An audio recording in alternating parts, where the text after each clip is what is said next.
Good evening, everyone. I hope you all are staying safe and fine. I know it's a Sunday, so just be quick with some good morning replies. Good evening. I'm sorry. Good evening. Yes.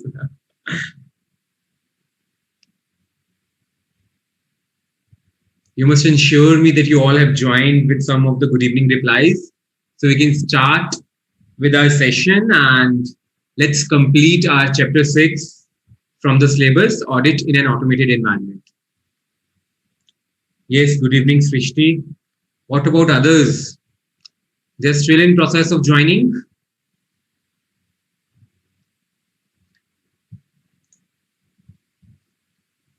Okay. So yes. Okay, receiving some replies. Really nice. Really nice. So let's move ahead. Let's start the session 2 for chapter 6 and complete our chapter today. So let me share the screen with you. So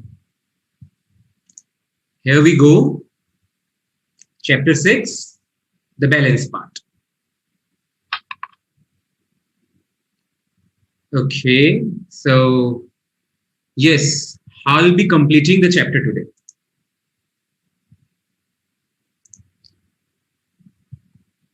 The chapter as we did in the last session, right? Then the conceptual understanding. Today we'll be covering the glossary as well. The glossary given at the end of your chapter, some of the terms from that glossary, some of the terms which have been given at the end of your chapter. I hope you must have gone through those terms from the study material, and some of the terms we covered in the previous session itself, and some of the terms we'll be covering today. So I've kept it at the beginning of the session so that some the terms which were covered in the next session and some of the terms which we'll be covering in today's session are covered. Then again, practice questions, correct, incorrect, descriptive, summary of the chapter. We'll take up our study material and see what the chapter was all about. We have covered each and every part. Then again, definitely, I'll pick up 2 question papers for you from the previous attempts and show you what the examiners expect from you. So that would be really important for you today. This part, how to write audit exam style. And then, yes, a short mock test for the day. And those who had promised me that in the next session, they'll get 5 out of 5. I'm looking forward to your performance today. Okay. So yes, it will be a case study based test today. Okay. An integrated case scenario based test today. And at last, again, the doubt session with which we'll be concluding our chapter. So let's see what we have done till now. The general part. What is automated environment? What does automation mean? How does a business environment turn into automated environment? The features of automated environment. What was the relevance of IT in audit? Information technology. Yes, then the main part. We understood the risks associated with an automated environment. The controls which need to be in place, operating effectively to mitigate those risks. The general IT controls, the application controls, and the IT dependent controls. Then understanding documentation of risk, impact of risk, types of controls, testing methods, inquiry, observation, inspection, reperformance, and some of the common methods, right? This was what we did in the last session, and then some practice questions. Now, the part 3, the miscellaneous important topics that we'll be covering today. The first one is the internal financial controls, IFC. You've read about internal controls in your chapter 4, risk assessment and internal control. What is this internal financial? Now, financial has found a place in between those 2 words. Internal control ke beech mein we have found financial. Data analytics, very important and very interesting. Then, what is the work of an auditor? Audit findings. With that, we'll conclude our chapter for the day. So this is what we'll be covering today. Part 3, internal financial controls, data analytics, and audit findings. Yes, Priya, looking forward to that. So, okay. Some of the terms, I feel that they are really important because if you see, go through your past examination papers, when questions used to come of 5 and 6 marks as well.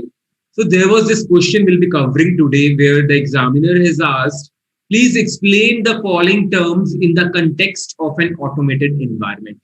There were 5 terms and that was a 5 marks question and no layman language in that question, completely technical question. If it is asking you about automated environment, nothing about environment, business environment, and you are joining lines and just giving a layman answer, no, you'll not get marks for that. So it is a technical chapter and we have to write technical. Okay. So you might be able to understand. I'll make you understand using some general examples and all that. But those things are basically for your understanding. You need not write them in the exam itself. In the exam, you have to write the technical language. Just to understand and grasp the technical language, we are there to guide you in terms of layman language. Okay? So the first is applications. So we did application controls. Yes, what are applications? So you can see in the image below, we have this Microsoft Word, the Gmail, the YouTube, right? The PDF software, the OneDrive, the Outlook software. These are all softwares, right? These are application softwares. When you talk about operating system, Linux, you have your Apple's Macintosh, and then you have this Windows in operating system. Earlier times, we used to have DOS, MS-DOS. These are the examples of operating system. Operating systems do what? Operating systems just provide you the playground. They have their boundaries. They provide you the playground. Okay? They provide you the platform to do your work. So on one part of the playground, you are working with Microsoft Word. On another part, you are working with Gmail as well. You are multitasking with the third part. You are running a software as well. On the other side, you are running the web as well. So all these parts where you are running different softwares, these are applications you are running on the playground. And that playground is the general system software, right? The operating system. So in applications, what do we have? These are the computer software programs, right?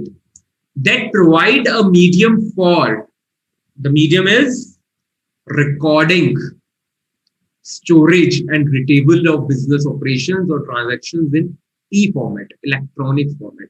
You want to record it, you punch in the entries, you punch in the words, whatever you want to write. Then storage, you save the file. You save the file on the drive itself, in a pen drive, wherever you want to keep it, on cloud. And retrieval, when you want to retrieve it, when you want to work on it again, open the file, use the drive, use the cloud. So this is what it is. Recording, it is stepwise, it is sequential. You are recording, you are storing, and then you are retrieving when required again. So software programs that help us in these processes, these are known as applications and in electronic format. Okay. Surely we'll discuss that, how to write the paper to get 18 audit papers. How can I assure you you'll get 18? We'll definitely try for that. I'll give you all the tips, even if at the time permits today or on the last day of your audit LVC. It is with me only. We'll take up this part for good 15, 20 minutes or half an hour. We'll take up this part, how to attempt the audit exam paper. Okay. Next is ERP, Enterprise Resource Planning, SAP. We did it in the last session. A type of business application. What is it? A type of business application. So it is a business application software. Application could be anything, gaming software or any entertainment kind of software, right? ERP is a business application software that provides an integrated, this is really important, integrated platform. So there is this playground where many operations are integrated with each other. You have built canals, right? So there are many operations which are interlinked with each other to automate multiple interrelated business processes and operations. SAP is an example. Look down. Look below this writing, ERP. You have inventory, the segment of financials, see?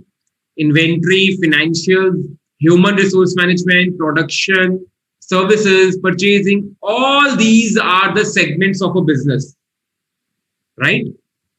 Uh, Amandeep, this is glossary we are doing. This is some terms which we are going to cover, which we have covered in the last session, as well as we are going to cover today as well. So this is all integration. All these segments, all the different, you can say, works in a company have been integrated, and ERP is a single software which helps us overcome all the limitations of internal. Let's move ahead. Control deficiency, yes, very important term. What is a control deficiency? Exists when an internal control is either missing or not operating effectively to prevent or detect material mistake. Whenever, very simple, there are risks, there are controls deployed, and those internal controls are maybe weak somewhere. They are not able to detect the material, they are not operating effectively, they are not able to detect the loopholes, right? So we say there is a deficiency in the controls. Next, significant deficiency. But obviously there could be many control deficiencies. Some might impact the results, financial results and other results. Some might not impact. They could be avoided. They could be ignored. So a control deficiency or a combination of control deficiencies. It could be a combination of different control deficiencies as well. In internal controls, that is important enough, significant enough to merit the attention of those charged with governance, which needs their attention. Since there is a reasonable possibility that a misstatement will not be prevented or detected in a timely manner by the management just because there is deficiency in controls. And owing to these particular type of deficiencies, this is going to happen that there is misstatement will not be prevented or detected. So those are significant deficiencies. Next, material weakness. What is material weakness? A control deficiency or a combination of deficiencies in internal controls that is important enough to merit the attention of those charged with governance, since there is a reasonable possibility that material misstatement will not be prevented or detected in a time. Now, what is the difference? Material weakness and significant deficiency. Deficiency is what is deficiency in controls, and weakness is in the system. A control deficiency or a combination of deficiency in internal controls important enough to merit the attention of those charged with governance. That is what control deficiency, significant deficiency, and material weakness. So kind of significant deficiency and material weakness are kind of the same. We'll definitely see their difference once again. Someone asked me in the previous session, what is the difference between a mainframe and miniframe computer? Here is it. It is a term that is used to describe a very large computer. You see it at the data centers. Google, Facebook, they all have it at their data centers, which contain a huge volume of data. A term that is used to describe a very large computer with very high computing power, memory, storage, running large business operations. So what is a miniframe? Miniframe is a small computer, a server installed in your building, or a server connected to these mainframes. So a small computer, intermediate between a microcomputer and a mainframe. There is a mainframe, the large computer, very large computer, and then there is this microcomputer, your laptop, your mobile, your desktop, whatever you are using, network of systems, right? That is microcomputer. A server or a computer which connects the mainframe with the microcomputer is known as a mainframe. So a mainframe might have different servers connected to different servers, and these servers are further connected to the end user environment. Those are microcomputers. So it is a small computer which connects the mainframe with the microcomputer. You can see in the image below this writing, see there are mainframes and how the mini frames are attached to them. Next, very important, very, very important. What is data? As they say, data is the new oil. As the digitization had been moving at a very fast pace. And after this pandemic, COVID-19, it manifolded. The growth pace manifolded. Some of the tedious business operations which we used to feel that are almost impossible to perform, to execute those operations, are being performed virtually in present. So the effect of pandemic you are going to see with the pace of revolution in the digitization. What is data? Refers to a digital content that is stored in electronic form within computer system. Whatever you save in your computer system, that is data. Tele data, software data, your Microsoft data, whatever is there in the computer. Database. So what is a database? A logical subsystem within a larger information system. It is a logical subsystem within a larger misinformation system where electronic data is stored in a predefined form and retrieved for you. So, see, that data is the water. Database is a water tank which has been set up at the roof of your house. So, whenever you need data, you just open the tap and you open the tap and you get water. Right? So, this is what data in database is. The database is just storage of data. Database is storage of data.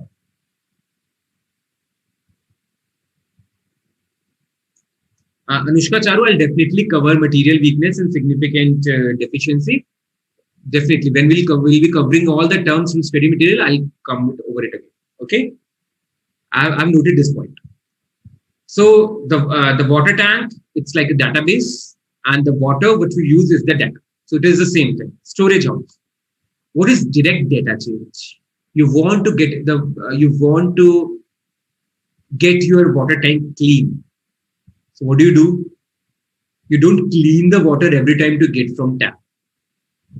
You just get it clean, the water tank. This is what direct data change is.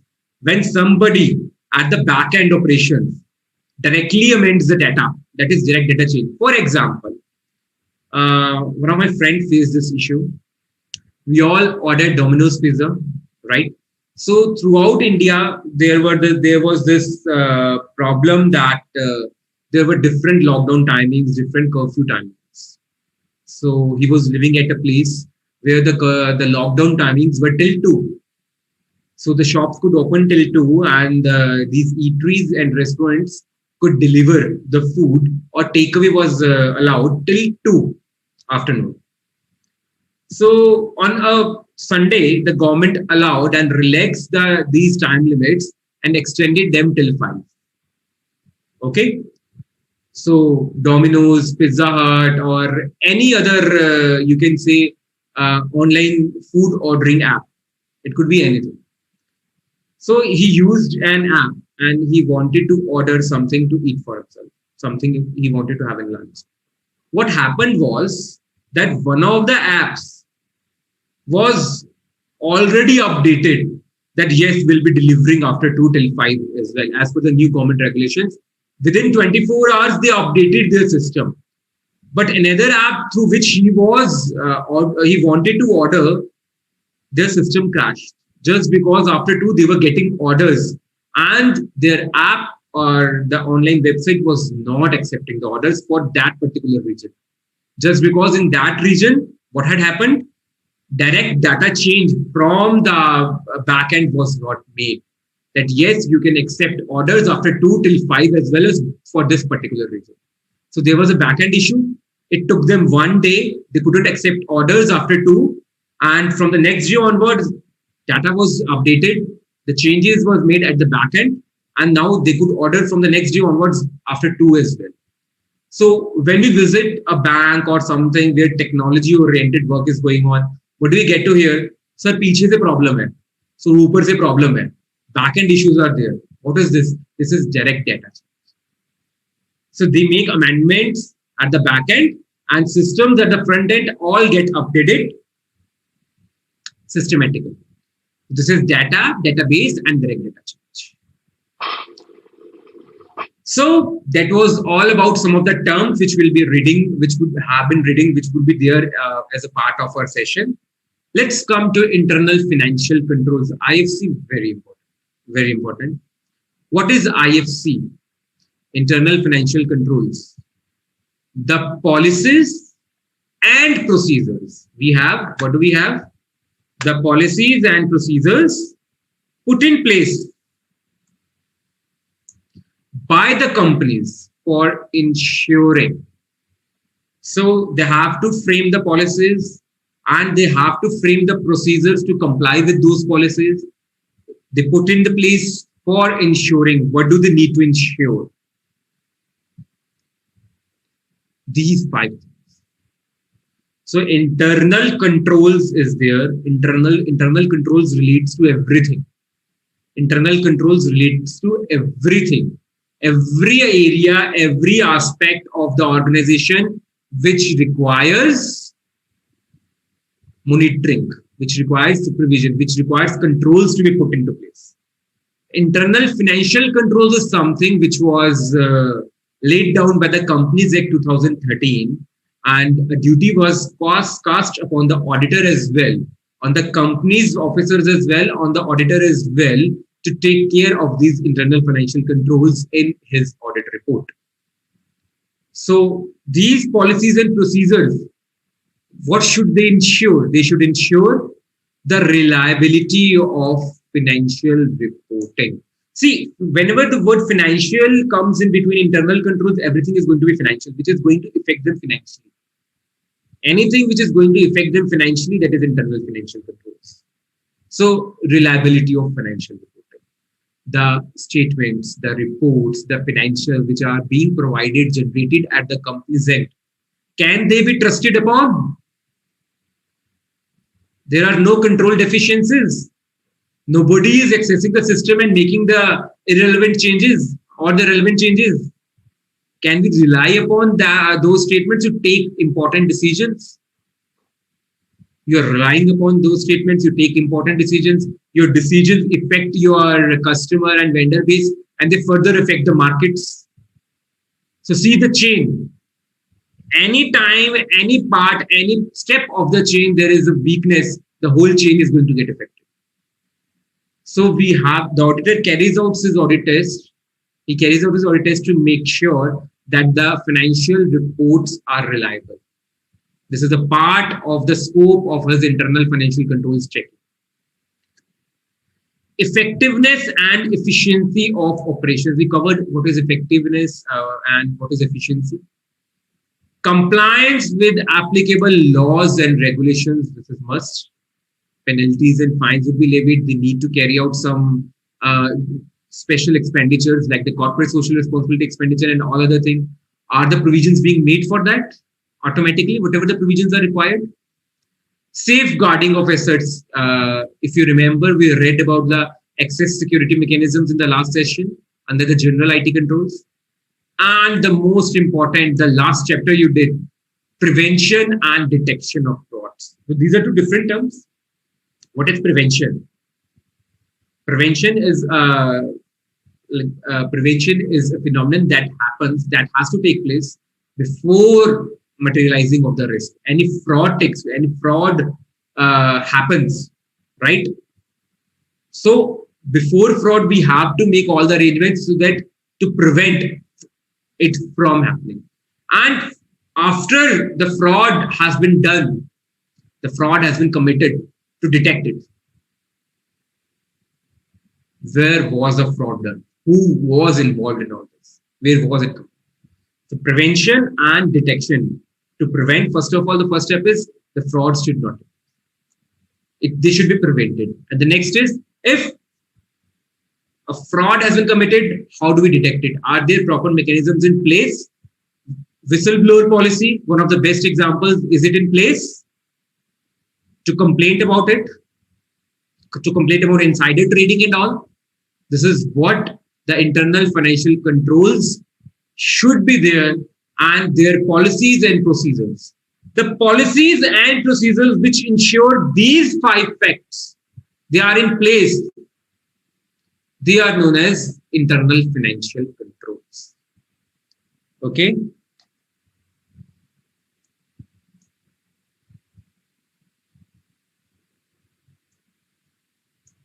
Yes, Manish, you're right. For receipt or payment, we either you write in diary for single entry system. If you're maintaining double entry system, you write in journals or ledgers. Like you're maintaining physical books and then you record them in the tally software. Yes, definitely. This is the same. So this is what internal financial controls is. Let's move ahead. Okay. So how did the Companies Act lay the different responsibilities? The Companies Act laid the different responsibilities as follows. See, in the first column, we have the reference to the Companies Act, 2013. Then the section casts responsibility on which person. The third is applicability to which type of companies. So there is section 134, subsection 5, clause E. It casts we'll discuss these steps in detail in the next slide. It casts responsibility on the board of directors and it's applicable to listed companies. This is just a bird's eye view, just so that if you want to learn, you can learn from this slide itself. Rule 8, sub-rule 5 of companies accounts rules. We did this. Section 134.5, subsection 5, clause E. Rule 8, sub-rule 5 of companies accounts rules, board of directors, applicable to all companies. Section 149, subsection 8 and schedule 4, on whom the responsibility has been cast, independent directors. Independent directors, you might have read about it in your company law, corporate law. All companies having independent directors, this is applicable for. Section 177 relates to audit committee. The responsibility is upon audit committee, and all companies having audit committee, they have to comply with this. IFC. Section 143, subsection 3, clause 1, statutory auditors of all the companies, statutory auditors. So see, how many types of responsibilities are there? Responsibilities on board of directors. Responsibility on independent directors. Second. Third, responsibility on audit committee. Fourth, responsibility on the auditor. These are the sections which relate to these people and applicability as well. This is just a bird's eye view. Let's read about it further. Okay. So what do we have? Section. Just a second. Let me see.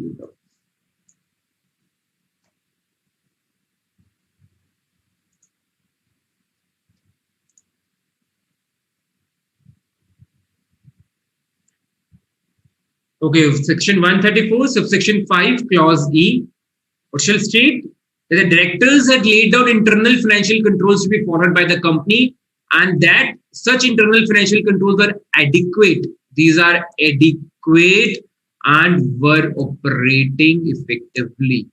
So in their report, in the board's report, the directors have to make sure that they had carried out these tests, and now they are reporting in their report that yes, whatever internal financial controls provisions were applicable to our company, we had laid down all the policies and procedures which were required to be in place. They have been framed properly, they have been put into place, and they are adequate. They are adequate. There is no shortfall. Whatever was required to be put into place and framed, they have been.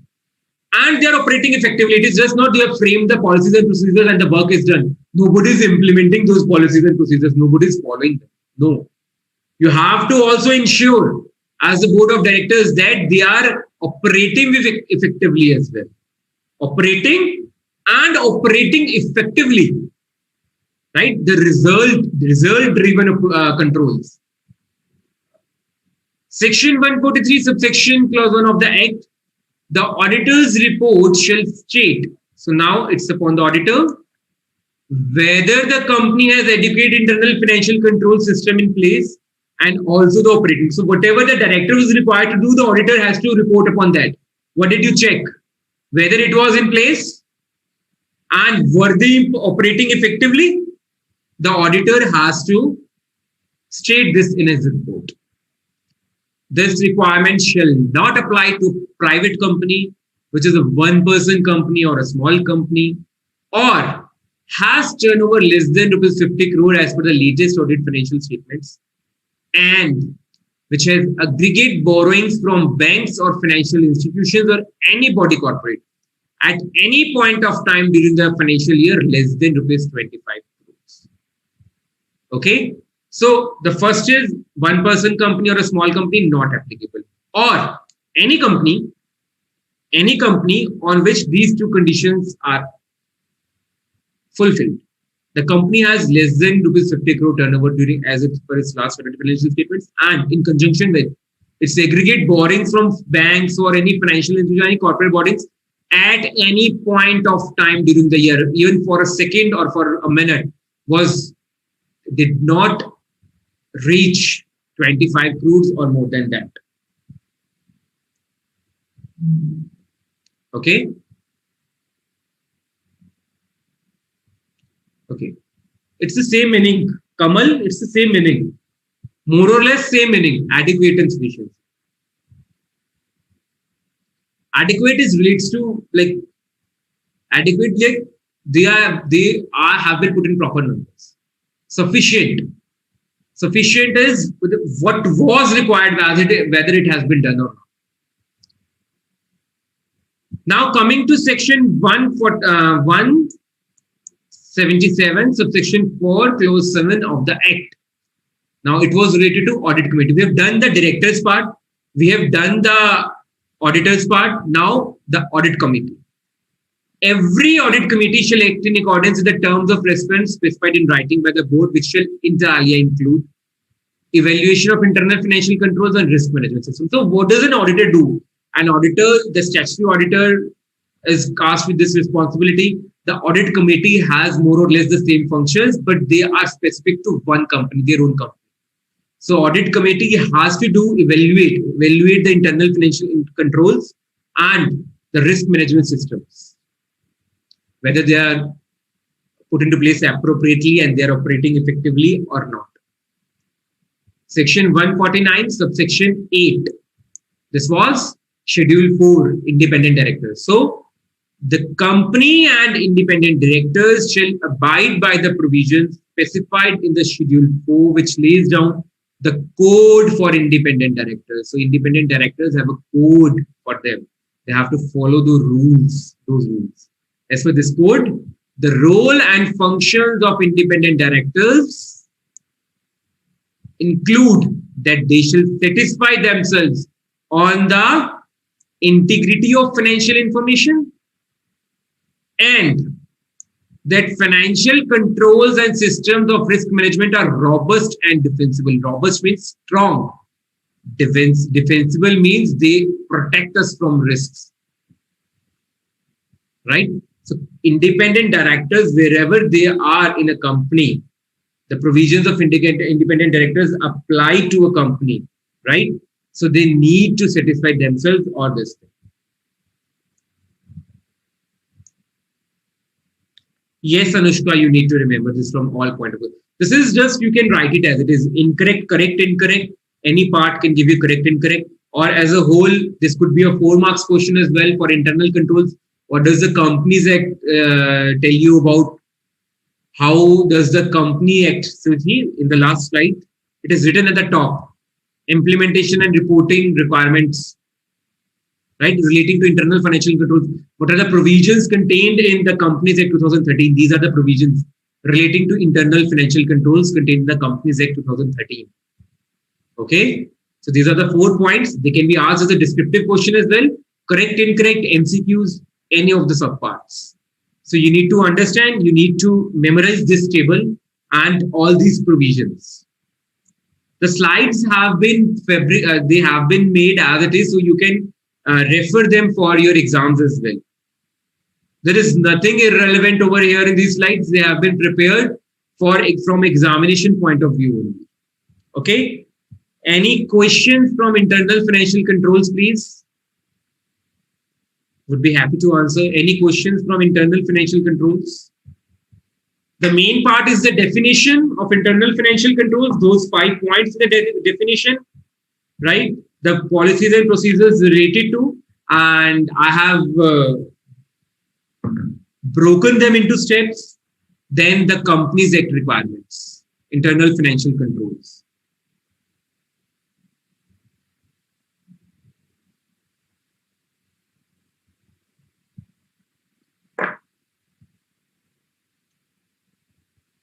Okay, can we move ahead? Please let me know, can we move ahead? The speed is okay, the pace is fine, or should I go a bit slower or faster even? Do tell me. I'm taking my own speed with respect to all the students, every kind of a student. If you feel that I'm going quite fast, just let me know, or quite slow, please tell me through the query link. Okay, this was all about internal financial controls. Any doubts or anything?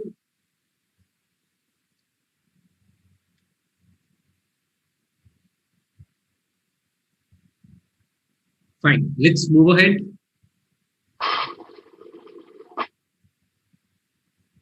In the miscellaneous topics, the next subtopic, data analytics. Data. Data is the new oil. You know how important is data. You just lost your pen drive. You can understand how painful is that. It could contain anything, your important files, music, any entertainment stuff, anything. You get so worried, right? Or there is data breach. You can see hackers are breaching data.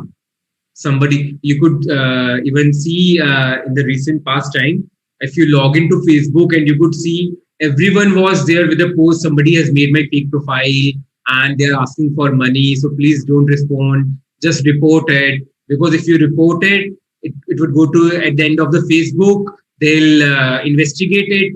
And what would they do? Right? They take the corrective action at their end.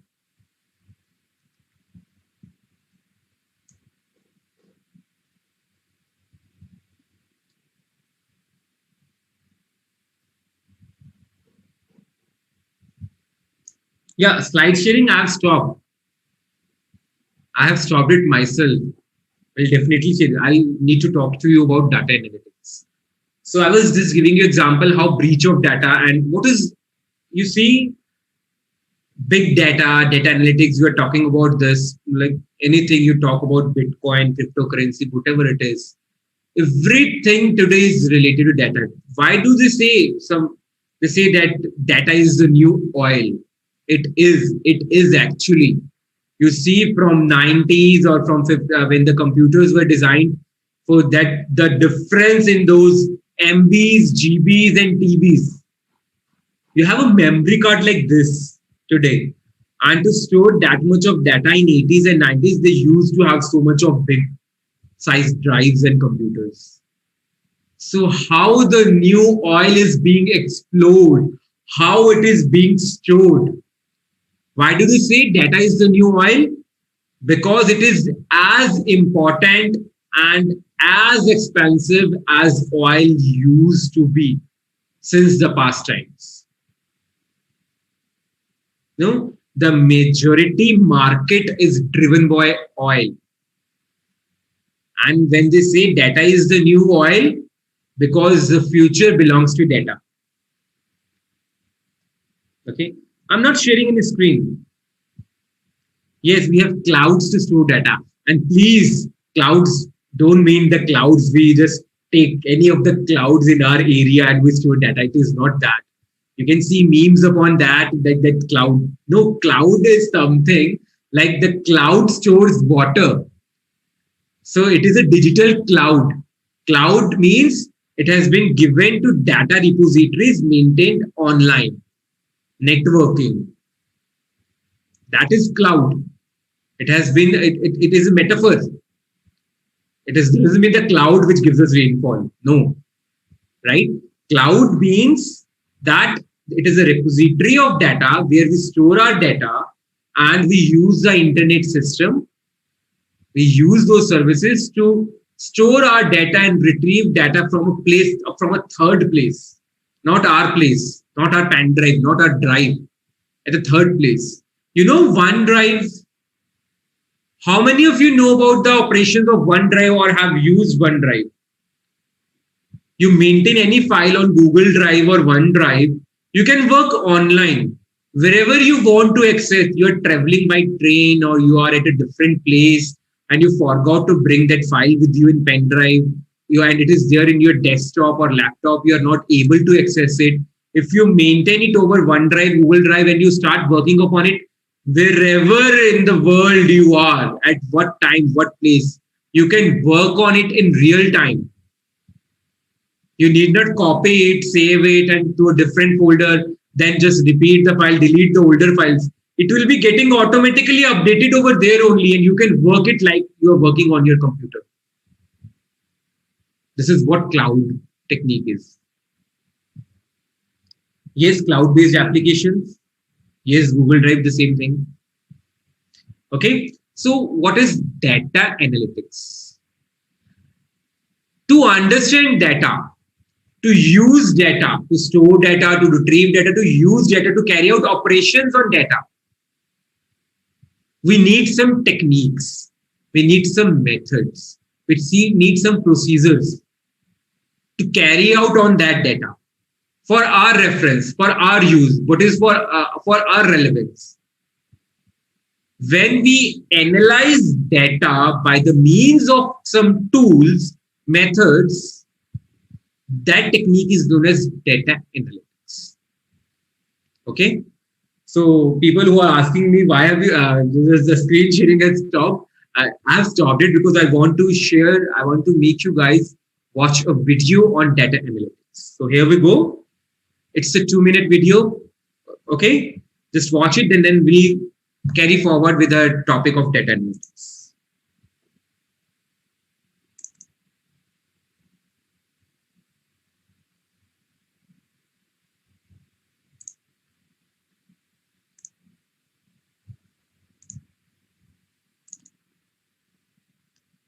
Just let me know if the screen sharing has started again.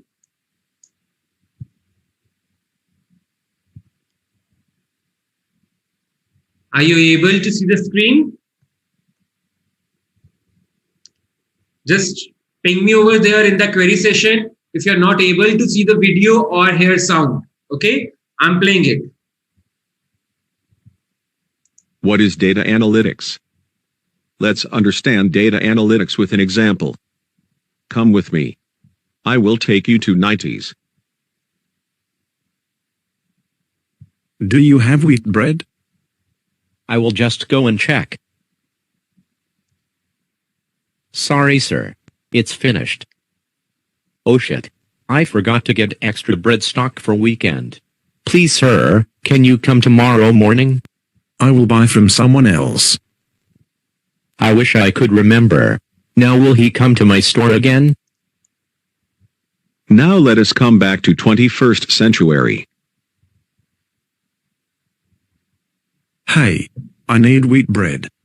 Miss, can you check? Sir, you can take the bread from row 2, rack 4 and slab 1. Thank you. Can you please bill all this? Also, I have a question in mind. How can you remember so many things? It is not me, sir. It is the machine that is doing all this. It gives me all the information whenever I ask anything like my current stock, price of items and other things. That is cool. Data analytics has helped me a lot. So earlier decisions which were made by instincts are now backed by historical data captured. Data analytics had made everyone's life simpler because of automated decision making. In day-to-day life it is helping us in many ways. There are 3 types of data analytics. First, descriptive. For example, creating sales dashboards and tracking performance of products.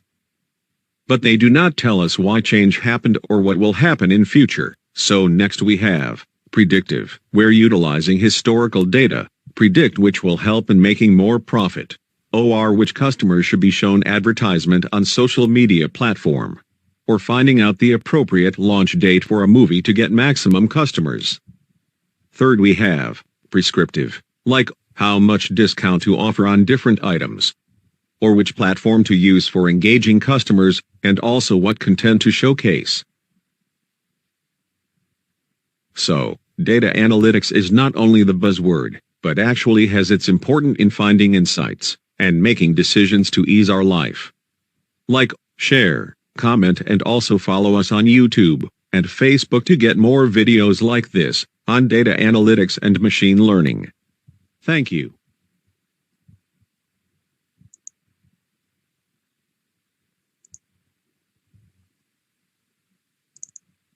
So, how was it? He gave an example in the start where he asked for bread from the bakery person, and he says, we are out of stock. Or, where have I kept it? I don't even remember. It's a huge shock. So he says, I'll buy from another shop. I says, I wish I could have a proper system in place. And it was 90s. And now in the 21st century, he goes to the store. The bakery person asks the receptionist, where can he find bread? Sure. Row number this, stack number this, set this number place.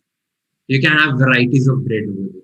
He gets it over there and asks the receptionist, how are you able to answer me so fast? She says, it's not me. It's the technology. What we have, how we have evolved over technology. So how do you locate your data, retrieve the exact data? That is what data analytics is. And it is important both for the company and the auditor. We'll see how it is important.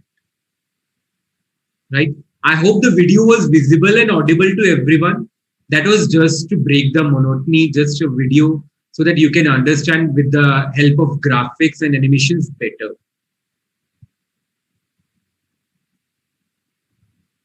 Oh, okay. I can see some replies. Really nice, really nice. Yes, yes. Okay. So what is data analytics?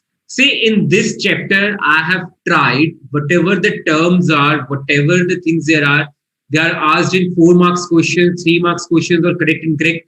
I have to try to present you the notes in that manner only, the way you have to answer in your exams, right? There is nothing irrelevant. There is everything relevant over here. And whatever the topic is, you can learn it from here along with the study material. It's the same thing, one and the same thing. And you can also refer it for your exam-oriented answers. Okay, so let's move ahead. Data analytics, I've broken the definition in 6 parts. What is it? The combination. So data analytics is, remember, data, I told you about, analytic is analysis. So data analytics is analysis of data. See, I'm telling you this in the layman language, analysis of data. But if you write it in the exam, data analytics is analyzing data. What does that mean? You are not supposed to write in layman language. What mistakes most of the students commit in their audit exam is they write in general management language. They don't use the technical jargon. They don't use the professional words. They write on their own as if they are writing a story or if they are writing an article. Audit vocabulary is very, very important while writing the answers. Okay? Audit vocabulary is very important. So if I am telling you data analytics is analyzing data, tools to analyze data, and you go over there, yes, sir, told in that session, analyzing data is data analytics, and you write it in the exam. No, you're not going to get marks because I explained it in simpler terms so that you are able to learn the professional terms. So this is a particular definition you have to learn. Data analytics is the combination of what? Of processes, tools, and techniques. Tools is software. Techniques is the programs embedded in those softwares. And processes is the entries, the transactions you carry out that are used. So combination of processes, tools, and techniques, PTT. Remember it as PTT, processes, tools, and techniques that are used to tap. Tap is record, store, retrieve, to tap vast amounts of electronic data. The data is electronic. What is physical data? Data is the information, the raw data, right? Electronic data. So what is data analytics? A combination of what? See, the questions in sequence and answer to those questions, they're all interrelated. Data analytics is combination of what? Processes, tools, and techniques. Why? To use, which are used to tap vast amounts of electronic data to obtain meaningful information. This is known as data analytics. So break the definition into parts, and it is very easy to learn. Just on the basis of questions, you can interrelate the definition. You'll not skip any word within the definition while writing it in the exam. So this is data analytics. So why do companies require data analytics? What is their requirement? Companies maintain data. The data belongs to them. Why don't they require it? They need to carry out certain operations on their data.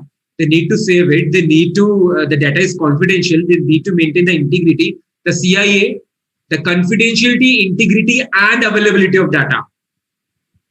Confidentiality is only authentic users get that data. Integrity is, it is in its original form. It is in its original form. It has not been tampered with. And availability is, it is available when it is required to the right person. The system should not display a message, you are not authorized to view it, to anyone. It has locked the data. It is not showing it to everyone. This is an error. So the confidentiality, integrity, and availability of data. So why do companies need data analytics? Companies can benefit immensely from the use of data analytics in terms of increased profitability, better customer service, gaining competitive advantage, and more efficient operations. Let us understand this with the help of examples. Increased profitability. So they need to work upon the data. They need to get some reports. What were the expenses which were irrelevant? They need to compare the expenses for the past, the trend analysis, right? The comparatives, the common size statements. So they need to understand how can we become more cost effective or control the cost. Once the cost is controlled, profit shoots up. So how do they get to know where they need to act upon? Where is the flaw? Which part needs improvement? By analyzing the data, they can increase their profitability, and data analytics comes into place. Scene. Better customer service. So better customer service. You might be getting those people who have installed Truecallers on their phone. So you definitely get to understand which call to be disconnected and which call to be taken care of. It shows in red, the spam, and in blue, which is not marked spam. DND, do not disturb. The telecom authority has provided this service, right? You can always opt for DND. What is it? A particular organization gathers your data from a different software or different program. Insurance policies, job searching, they extract information about you available on public forums and start calling you so that they can get customers. You just go to Google, just log in with your Google account on YouTube, Facebook, everywhere. You see, my mom is looking for some kind of this kitchen equipment, right? So your mom asks you, can you please see online which kind of equipment should I use? And it's for sure. Amazon, Flipkart, everywhere, right? And suddenly after 1 or 2 hours, I'm just scrolling through Facebook. It is showing me on its own the kitchen equipments. I'm watching a video on YouTube. The ad is related to that kitchen equipment as if, what happened? Are they interpreting my mind? Yes, they are interpreting the mind. They are not interpreting the mind. They are interpreting what activities are you doing online. They are maintaining your data. They are offering you the things, the services you were looking for online. And this is how you get to know about it. The incognito mode and all that stuff. If you guys are doing that, this is what it is. So they need more customers, and with the use of data, they can give you better customer service. In the case of banks, see, banks have a slab of credit cards, different credit cards for different sections of their account holders. So they accumulate that data, they store, they work on it, right? A particular customer who is enjoying vintage with the bank and is a 10-year, 15-year-old customer using their normal, the first level credit card. They work upon them, get their list identified, and they call them up. Sir, we are upgrading your credit card for free to a higher category because you are our very old customer going to vintage benefit we are giving to you. You just have to tell us whether we can issue this card or not. Why they are giving me or upgrading my card when I haven't asked them? Because they are maintaining that information with them. This person is expending this much over here. Just recently, one of the food chains data got hacked, and you just punch in your mobile number on that particular link, and you get to know how much have you ordered from that particular food chain using that number. It is showing you your address, and it is showing you the amount you have spent till now while ordering that. This is what data breach. So much of data stored with them. They call you up and tell you about your schemes. So this is what a policy is going on. This is new product. What it is, better customer service by analyzing data and what your activities were. Gaining competitive advantage. Other companies call you up. Sir, please open account with us. Take our policy. We'll offer you this service, credit card and all that. They take the benefit of data available on public forum, public platforms. Okay.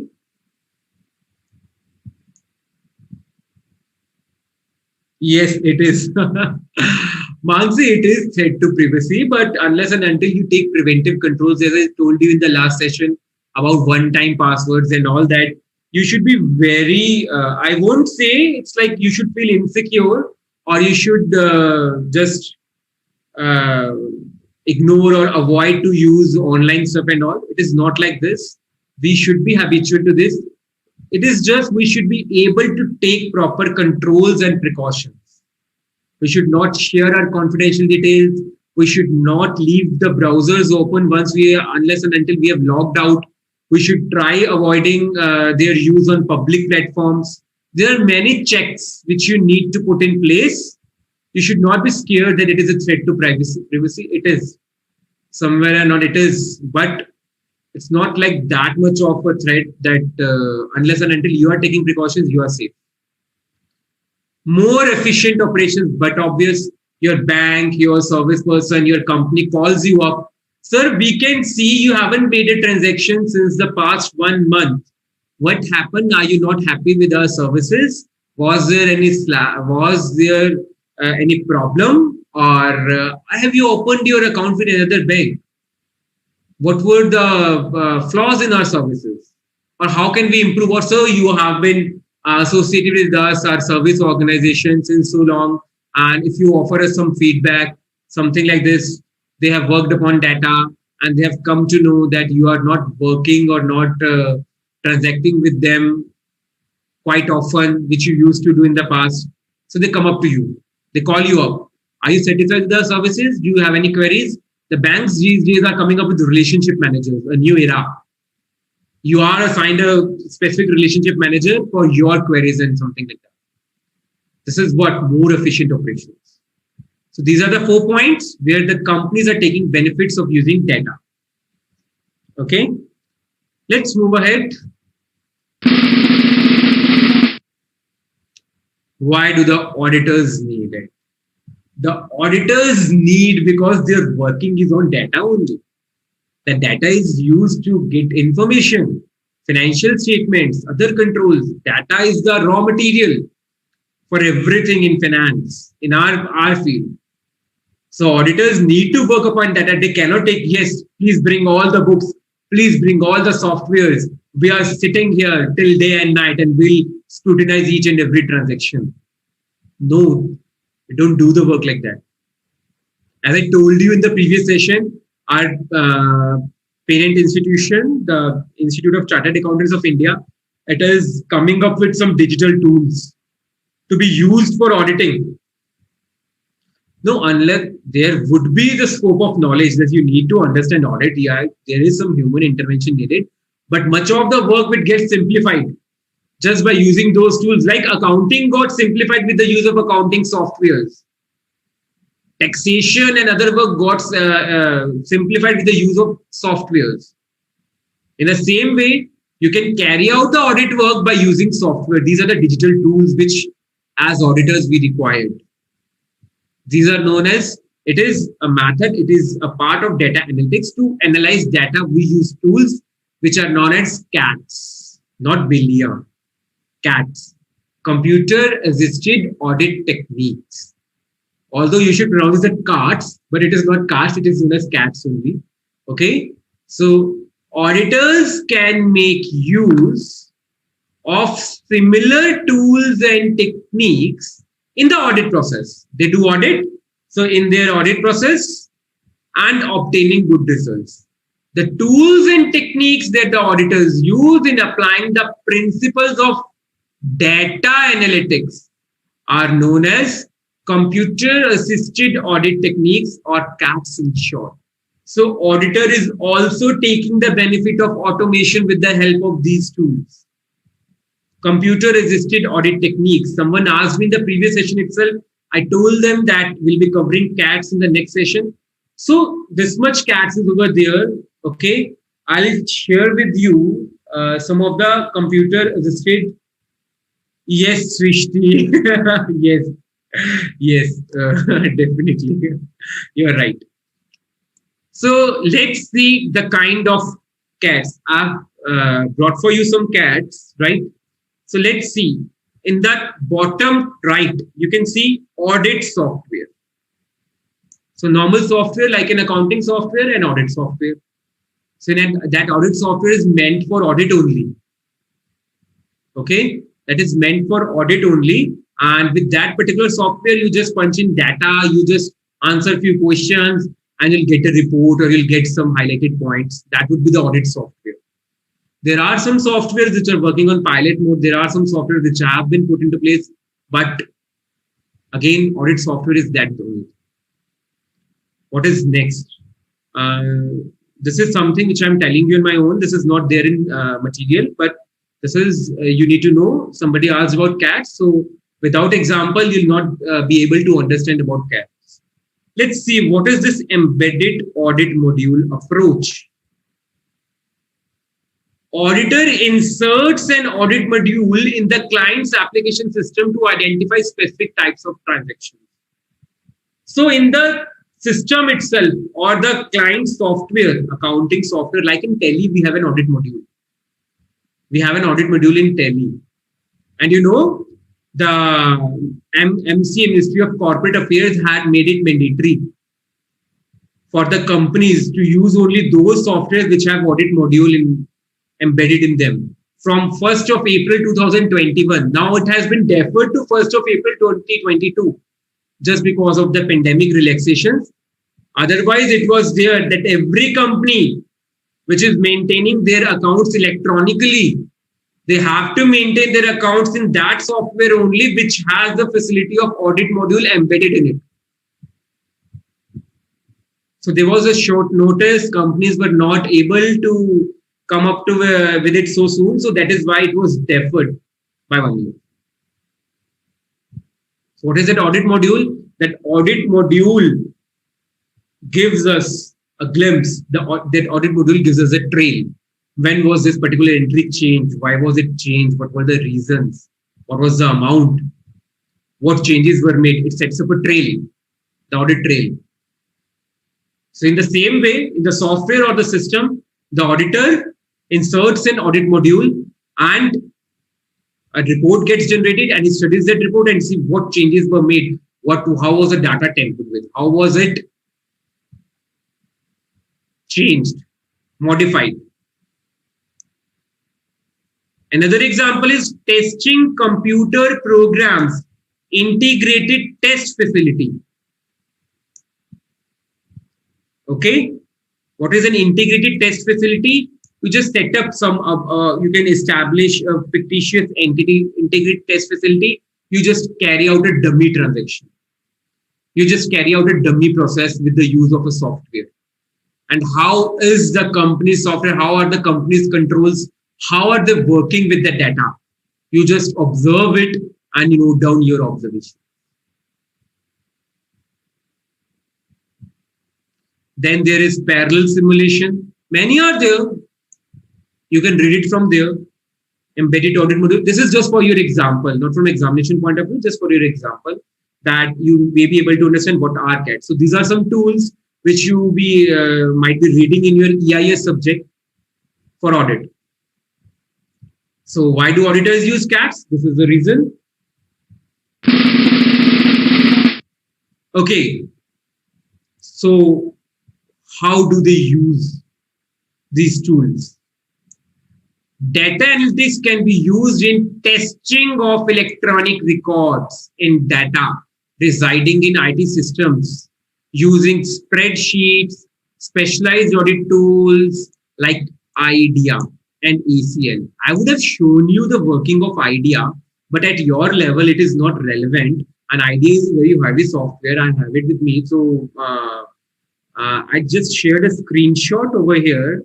You can see on the top right corner of the screen, this one, the written part. This is how an IDEA sheet looks like. Okay. And you can also see on this part, you can read it over here. ACL and IDEA are some tools, some software used for data analytics by auditors.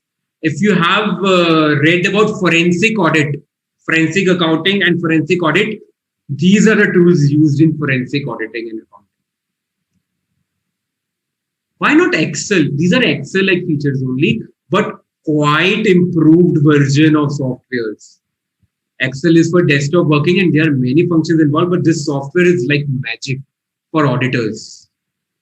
See what you can do. You can join two files based on a common key to a new file that contains all of a subset or the fields. We used to solve these questions in a class of 50 students, 20 girls got this much marks, 20 boys got this much marks. What is the percentage of students who passed? What is the percentage of student statistics we used to do, like all statistical operations? So with 10 students, 50 students, you could do it with the help of statistical tools. But when thousands or lakhs of entries, you're not supposed to do it using those tools, right? You need softwares. And IDEA, ACL are those softwares. You take one file, you extract important information. You just need to give it commands. It will extract the important information. You will take another file, extract important information, make a third file with these two extracted information. You will get a report, fractions of seconds. You just need to give it the inputs. This is what these softwares do for you. IDEA and ACL. Okay, these are some generalized audit softwares. So what do we have here? Data analytics can be used. What does the auditor do? The auditor tests the electronic records and data residing in IT systems. An auditor has to test the data, right? So he tests the data. How do they test it? What activities do they perform using this IDEA and ACL type of softwares? See, very important question. This is very important slide. Check completeness of data and population that is used in either test of controls or substantive audit test. Sampling you could resort to. It works on the population, the whole population or samples you expect. Their completeness, whether data is complete, it is not incomplete in any It is not incomplete in any aspect. Oh, that's really nice. If you have seen this in ITT class, it's really nice. It's really nice. Second important point, selection of samples. This is a tedious task. On what criteria, on what basis do I select the sample? Big task. We are always insecure. Some things, some important things should not be left. Like we are secured about our syllabus. I'll have to do this chapter. I'll have to do this question. I should be able to do this page. No page should be left. And I cannot do selective study. I have to do each and every word, each and everything, right? This is what it is, selection of audit samples. And if you select, yes, this is a chapter, this is the weightages, and I'm going to devote this much time to this much chapter while preparing for the exam. This is what it is, selection of audit samples. Random sampling, systematic sampling. Systematic sampling is based upon some discipline, some rule, and random sampling is anyhow, just like it is, hidden trial types. Recomputation of balances, reconstruction of trial balance from transaction data. The company's software is providing you a trial balance. Now you use that data with your software and get a trial balance of your own from your software. Recompute the balances. It recomputes the balances for you. Now you can compare all those with the company's reports and your reports. Reperformance of mathematical calculations like depreciation, bank interest calculation. Analysis of journal entries as required by SA 240. Fraud investigation, the most important role of using data analytics. Fraud investigation. Evaluating impact of control deficiencies. It is a magic software. If you take up the field of forensics, forensic accounting and auditing, right? You are quite of detective nature type. You like detectives and all that stuff. You need to find out the discrepancies. You are very good with auditing part and all that stuff. Forensics is for you. You can always root for forensics when you qualify, and you'll get to know about these softwares. Forensic audits, when you do carry out forensic audits, fraud investigations, these softwares are of much help. This is a very important question from your exam point of view, right? This is what? Data analytics. What are the steps to use it? Now we have data analytics, how to use data.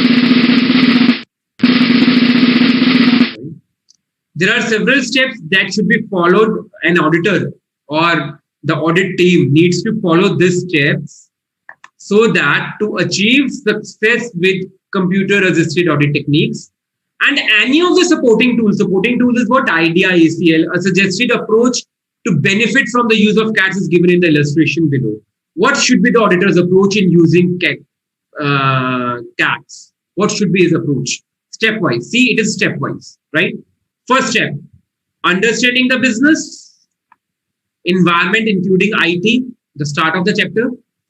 Define the objectives and criteria of your work. For what purpose are you going to use CATs? Define the objective and criteria what you are going to use.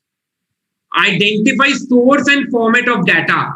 In what format it is. It is a software data, Excel data, or kind of a different file data. What is its source? From where are you extracting this data, taking this data? Was it a reliable source? Was it an authenticated source? Was it an appropriate source? And in what format? Is it in the format we require to put it in our software? The software requires this format of data. For example, your software takes a different kind of extension files. IDEA takes a different kind of extension files to be used with it. So you have to convert it in that format, and then IDEA can be able to pick it up for processing. Apply criteria on that data obtained. The next, I'm sorry, it is not as. Identify source and format of data. Now it goes like this. Now you have to extract data. Extract data from that source. So you have understood the business environment. You have defined your objectives and criteria. You identify the source. Yes, this is the source of the data. And now extract data from that source.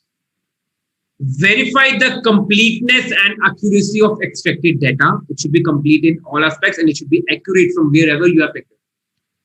Apply criteria on that data using that software. Validate and confirm results. Validate the data and confirm your results, whether they are in confirmation, the results with what you wanted, with what the software is suggested to do for you. The last part as an auditor is the main part. Report and document results and conclusions. Documentation, SA 230.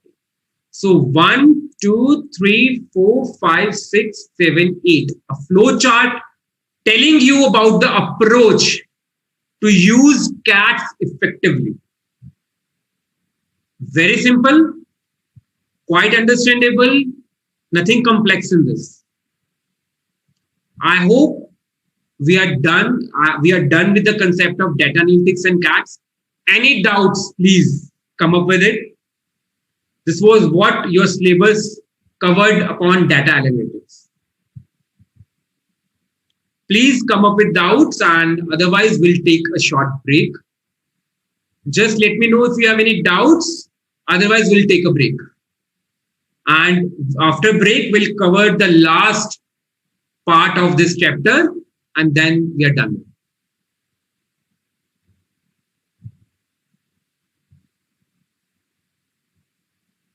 I hope you all have this presentation, the notes with you. If you have not downloaded it from over there, it is over there in your notes portal. You can download the presentation from over there.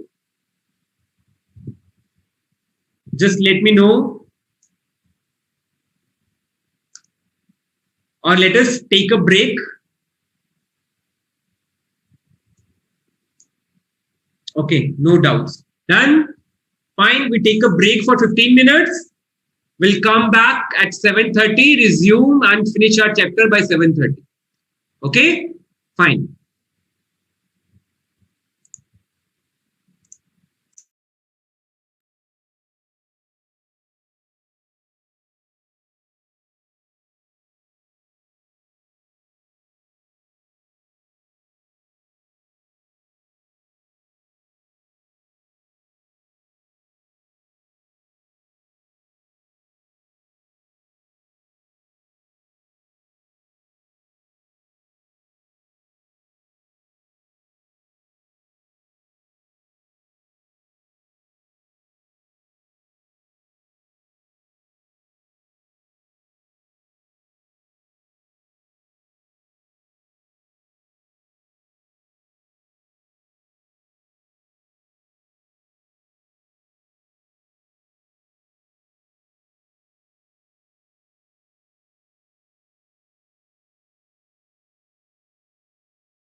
Okay, friends, we are back.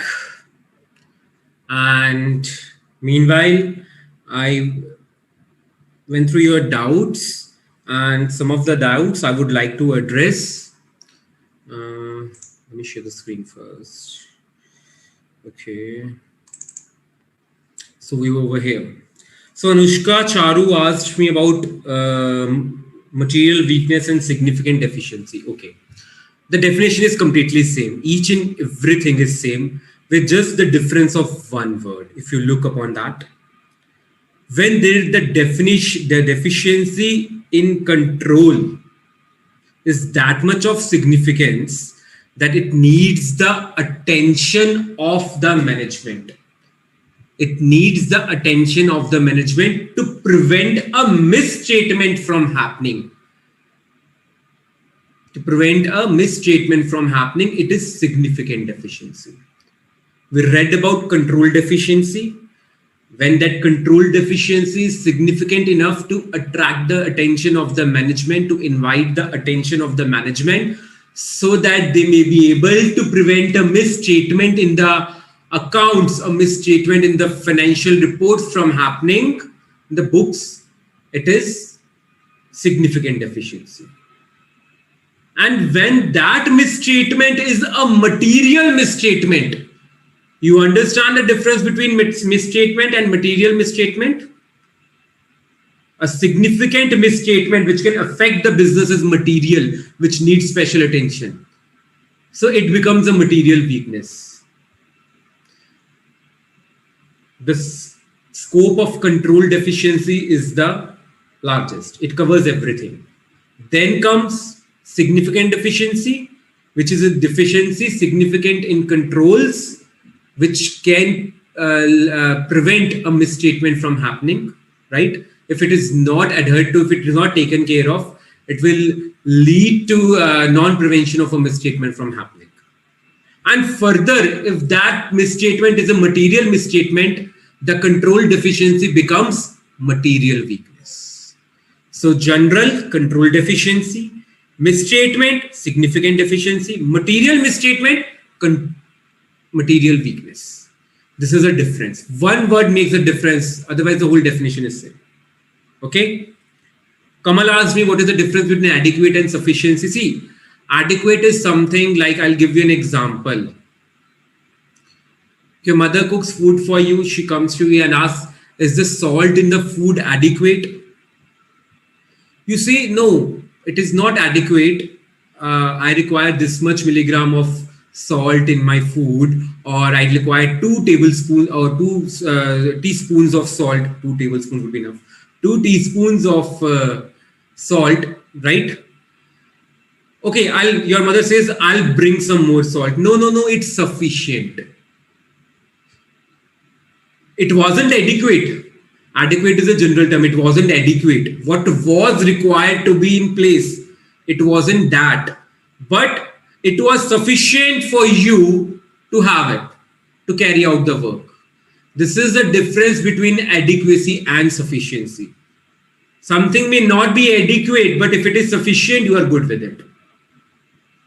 So adequacy requires something of a higher scope. Sufficiency is, yeah, you are okay with it. It is sufficient enough for the work to be carried upon. This is a difference between adequacy and sufficiency. Okay. Kamal, that was your doubt. And difference between internal control, financial controls and internal controls over financial reporting. Abhishek asked me this. Abhishek, internal financial controls is a vast term. It includes everything, right? It includes everything, your operations. We did safeguarding of assets and everything, which is going to affect you in long run. Internal controls over financial reporting is something which is related to your balance sheet, profit and loss, and other reports only. It is related to your financial reporting aspect. So internal financial controls has a broader scope than internal controls over financial reporting. Internal financial controls includes both. It includes internal controls over financial reporting as well. Fine, Abhishek.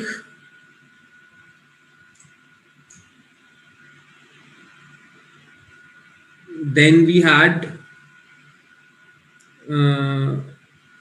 Sahani asked me fraud investigation in data analytics. Some employee commits a fraud. You can see in movies like a lawyer sits day and night getting all the books, all the previous cases read, and what was held in this case, what was held in that case.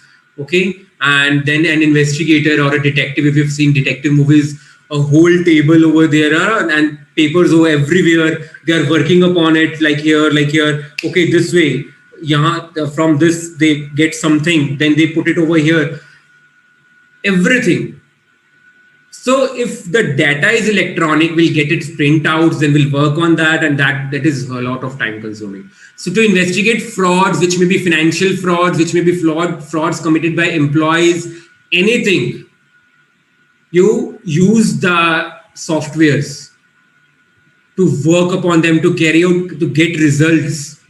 Who was absent, who was present on that day, what was the salary withdrawn, if he was absent on that day, who was the second person who was authorized, something like this. The software comes up with all the results and you have to work upon those results. So this was fraud investigation in data analytics. And Srishti, what is the difference between data processing and data analytics? Data processing is like you're working on the computer and you are just saving it, you are formatting it, like this is the presentation, you are formatting it, giving it colors and all. This is data processing. You are opening a file and it is getting open. Data processing. You are working out a calculation on the Microsoft Excel. You have used a formula on Microsoft Excel. That is data processing. What data analytics is, you apply tools upon data, processed data or raw data. You apply tools upon that and you use that data to analyze it. It is a step after data processing. It might include data processing, it might not include it. Data analytics. It usually includes it. So there is a difference between data processing and data analytics. And Himsai asked me flowchart once in short, for sure, flowchart once in short. So it goes like this.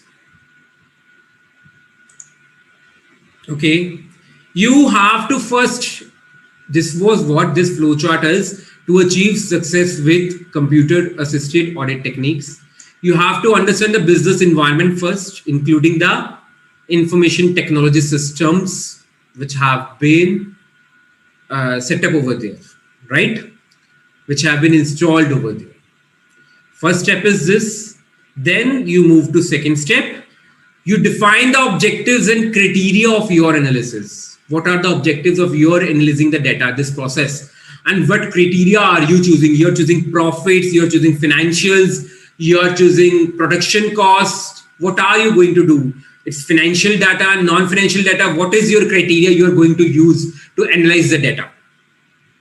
Then you identify source and format of data. You are going to take the data from the server or from a particular desktop or from different desktops, whether to get to know whether there is a change or not. Right? And the format of data, because your particular audit technique, audit tool, CAT, your particular audit tool accepts data in a particular format. It could be Excel, it could be some other extension. It might not be taking PDF, it might be taking only Notepad form, Word form. So you need to be careful about the extension or the format of the data. Then what is it? Now you have understood the IT environment, you have set up your objectives and criteria. You have identified the source from where you need the data, explore that source and extract the data on which you want to carry out the operation. Extracted the data, verify the completeness and accuracy of extracted data, whether extracted data is complete, carry out some basic operations, whether it is accurate, it is complete in all aspects, the list is complete, nothing is something like this. While extracting the data, some information is lost, it should be complete for your relevance. Now apply the criteria on data obtained using your tool, using your CAT tool. Apply criteria on that data obtained with the criteria you set up over here. In the second step, apply that criteria on data over here. After that, you get results. You have to validate those results and confirm whether they are appropriate as per the software's software's objective. Validate and confirm results. Validate is what you required. Is it in the correct form and is it really okay? Validate is yes, you give it an okay. Yes, it is okay, and confirm with the results. Now, how do you confirm the results? You carry out additional audit procedures to confirm the results obtained from the CAT tool. And validate is what you give it a green signal. Yes, it is okay. Now you have got everything. It is time to report.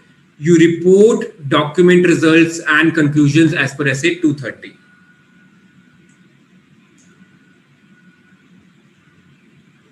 Okay, fine. So this was in short. Abhishek, process is what you get. This is, you are extracting data, right? You are, this is a process. You store data, you extract data, you retrieve data. This is a process, right? And tools is the tools the softwares we are using. Techniques which form the crux of that tool. Every tool has a different technique, right? Word works in a different manner. Excel works in a different manner. So Excel is a tool. Word is a tool. The technique they use, a technique might not be usable in Excel, but it is usable in Word. So that is a technique, right?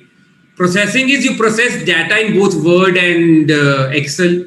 This is the difference between processing, tools, and techniques.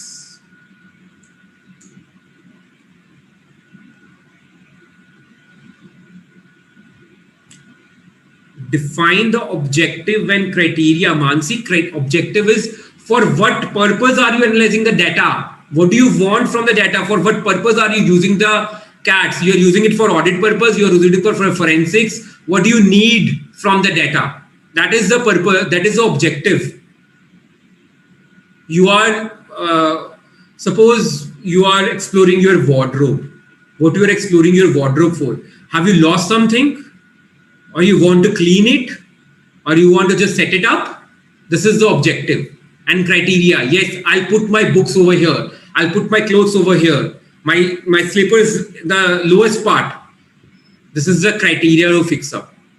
And on the basis of this criteria, I am going to clean my wardrobe so that I may be able to find what I've lost. This is the criteria. In the same way for data as well, to work on that data. I hope it's fine, Mansi. Let's move to the last part. I think I've covered all the doubts which were asked till now. Audit and audit findings, your work as an auditor. Your work as an auditor. You followed an approach. You find something. Now what to do with it? You found something. Now what do you report it?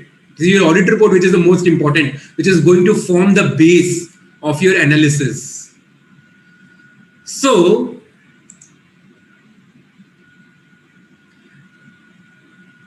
okay, here we go.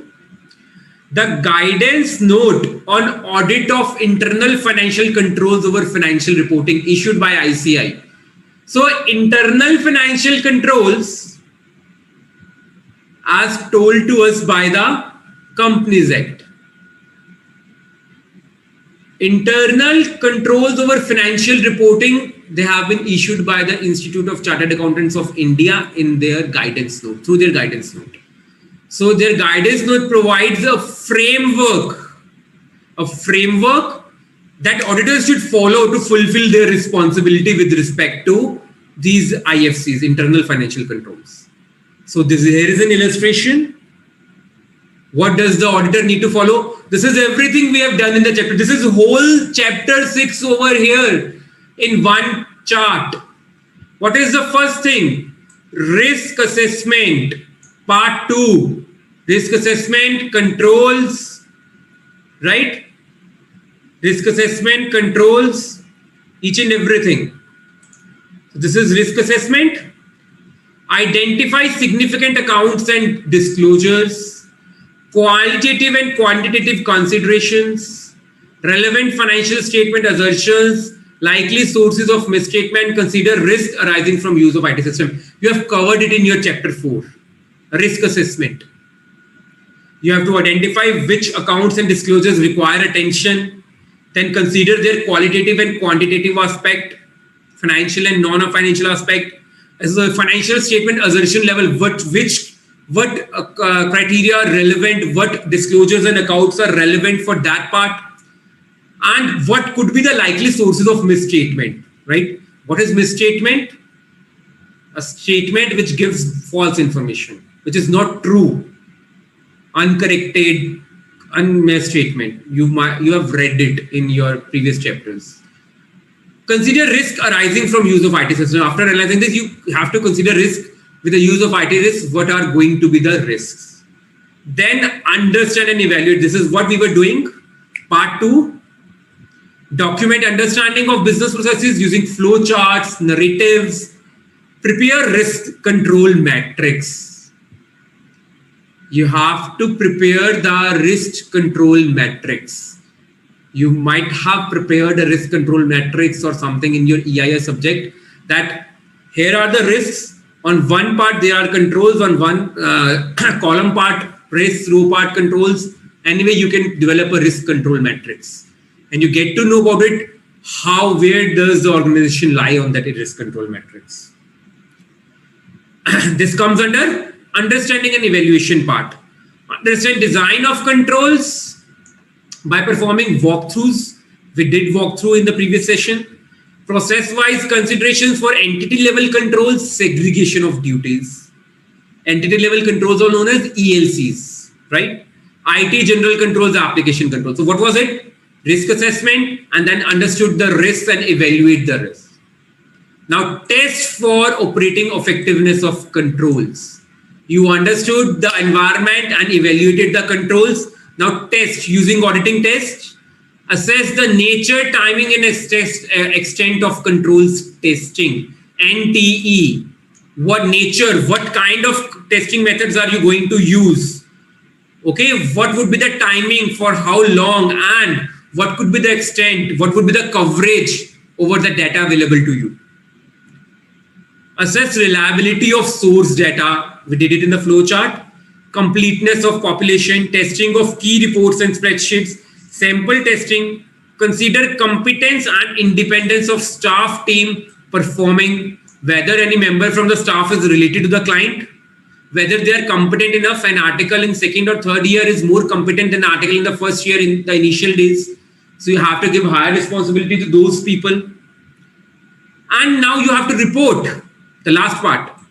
Evaluate the control deficiencies, any significant deficiencies or material weakness. I think we are through with control deficiencies, significant and material weakness. Remediation of control weaknesses, suggest remedies.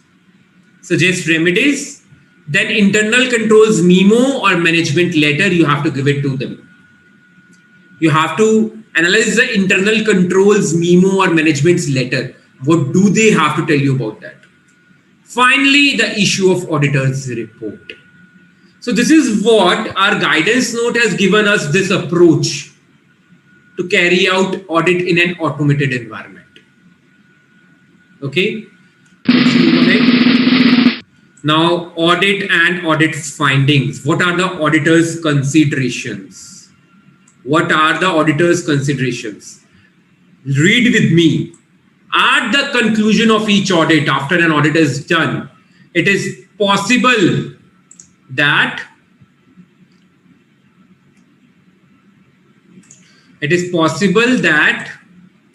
there will be certain findings or exceptions in IT environment and IT controls of the company that need to be assessed and reported to relevant stakeholders, including management and those charged with governance like the board of directors, the audit committee. We come to a conclusion, we have found something, there are some exceptions in your IT system, there are these flaws or in your controls which need to be assessed. Now we need to assess them. We need to study them in detail, what were the deficiencies, and report it to the relevant stakeholders. I know you all, I hope you all are well versed with the term stakeholders. The auditor needs to assess each finding, each and every finding and or exception to determine impact on audit and evaluate if the exception results in a deficiency in internal control. What have you found? You have found your finding or an exception. It is that much of important that it might result in a deficiency in internal control. It is very important then. A deficiency, when does a deficiency in internal control happens? A deficiency in internal control exists. Please bear with me, there is an S missing in exists. A deficiency in internal control exists if a control is designed, you have designed the control, then you have implemented that control in your business environment, and or it is being operated in such a way that it is unable to prevent or detect and correct. First of all, it should prevent. If it could not prevent, then it should be able to detect it and correct the misstatement in the financial statements on a timely basis, or otherwise the control is missing. So what is it? You have a dog in your house, watchdog, right? If it is unable to prevent robbery, it is letting the thieves come in and get out with the things. The control is missing. What is the dog doing? Or if it was unable to prevent, it could not see them. When it has seen them, it is able to bark upon them and make them leave the house. Detection and correction. On a timely basis. It should not bark when the thieves are running away. So it should be able to prevent, and if it is unable to prevent, it should be able to detect and correct. It is unable to prevent, it is unable to detect or correct, or even the control is missing. This is known as a deficiency in internal control. Now, what is the next step? Evaluation and assessment of audit findings and control deficiencies involves applying professional judgment by the auditor. That includes considerations for quantitative and qualitative measures. You'll read about quantitative and qualitative measures in your chapter of analytical procedures, audit sampling. Each finding should be looked at individually and in the aggregate by combining with other findings and deficiencies. What other points an auditor could cover? If there are any weaknesses in internal controls, IT controls, what is their impact on his audit? He has to report the deficiencies to the management and communicate in writing any significant deficiencies to those charged with governance. So deficiencies with management, significant deficiencies and material weakness to those charged with governance. Okay. So this is what should be his audit and audit findings.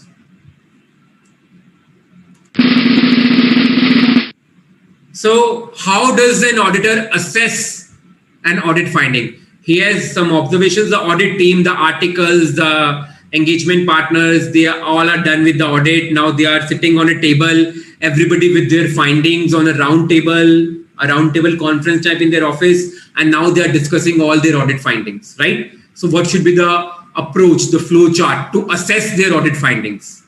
To develop a crux and then present a report to the management. The first part, does the finding or the exception you have found something which is unusual? Exception is something which is unusual than routine business transaction. Does the finding or exception result in control deficiency? That there is deficiency in control? It says yes. Now you have to report it to the management. You have reported it to the management, done. Now evaluate the likelihood and magnitude of deficiency. What are the chances that this deficiency is going to impact the audit and their reporting and the financial statements as well? Okay, so now we see if it is a significant deficiency, it is likelihood is much higher, magnitude is greater, it is a significant deficiency, or material weakness. Significant deficiency was what? Misstatement. Material weakness was material misstatement. You are unable to prevent. The control is unable to prevent a misstatement from happening. It is a significant deficiency. If it is unable to prevent a material misstatement, even now it is a material weakness. High time. report it to the, communicate in writing to those charged with governance. You have done your part, you have communicated them in writing. Assess the impact on opinion in audit report. How do you want to issue your audit report? You'll understand and read about various opinions in audit report which an auditor gives. Unqualified opinion, qualified opinion, disclaimer of opinion, modification paragraph. You'll understand about it. So which kind of report you have to give over here? Assess the impact of that particular deficiency and then conclude. Now let's move ahead. The likelihood and magnitude of deficiency was not that much of importance. So can we test, now we move over here. Can we test compensating controls, if any? You've read about compensating controls. So if the deficiency is being compensated by any other controls, they're making it good. Yes. So you need an additional audit evidence. You need additional audit evidence. You need to document it and conclude.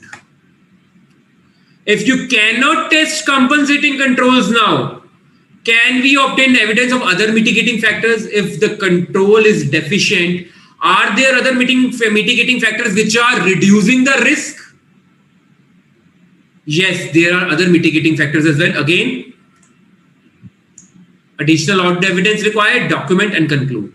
No, we don't have evidence or other mitigating factors.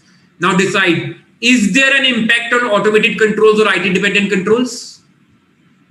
Yes, there is an impact. Additional audit evidence required. Document, conclude. It says no, IT dependent automated controls are not impacted. Fine, document the results, conclude. Same, if you haven't found any exception or result, no. Document your results and conclude. So one part, very easy. No deficiency, no exception. Document, conclude. Right? Other part is, there is significant deficiency. You communicate to those charged with governance. Assess an impact on your audit report. Conclude. This is the most important and most grievous part. The third is, you stepwise evaluate the likelihood, and after compensating controls, no compensating controls, mitigating factors, or if they impact IT, all have the same conclusion. Additional audit evidence may be required. And finally, you have to document every result and conclude. So this is how you assess your audit findings.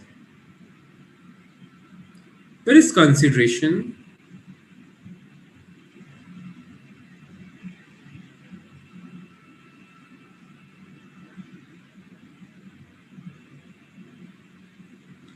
Sorry, Abhishek, can you please repeat what? Where is consideration?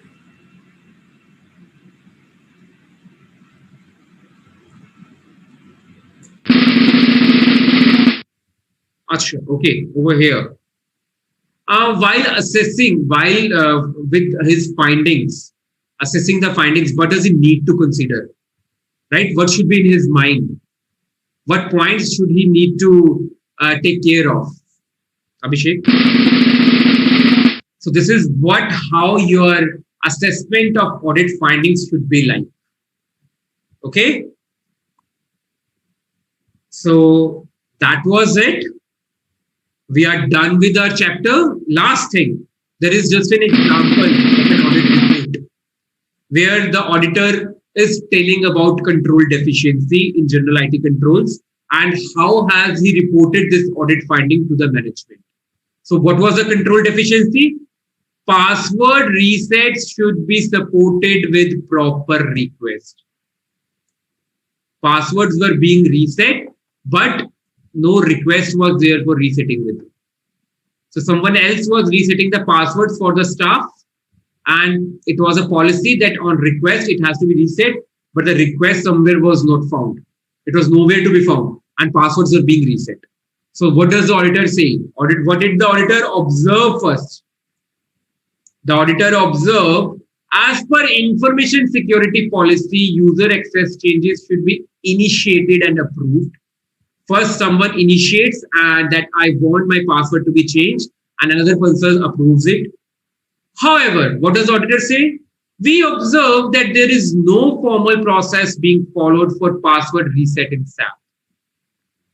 Password reset requests are presently communicated over phone, and there is no supporting documentation. There is no supporting documentation being maintained for password reset requests. So he has given a reference over here. Reference information security policy subsection number this. Okay. Okay. I'll come to that, Manish. I'll come to that in the doubts section. So this was what auditor said. We observed this. Now, what was the exposure to risk? He's telling the management, he's making them aware what could be the exposure. Passwords of user ID with critical privileges may be reset and misused. If there is no formal policy, somewhere who is having, you remember we read about privileged access in last session.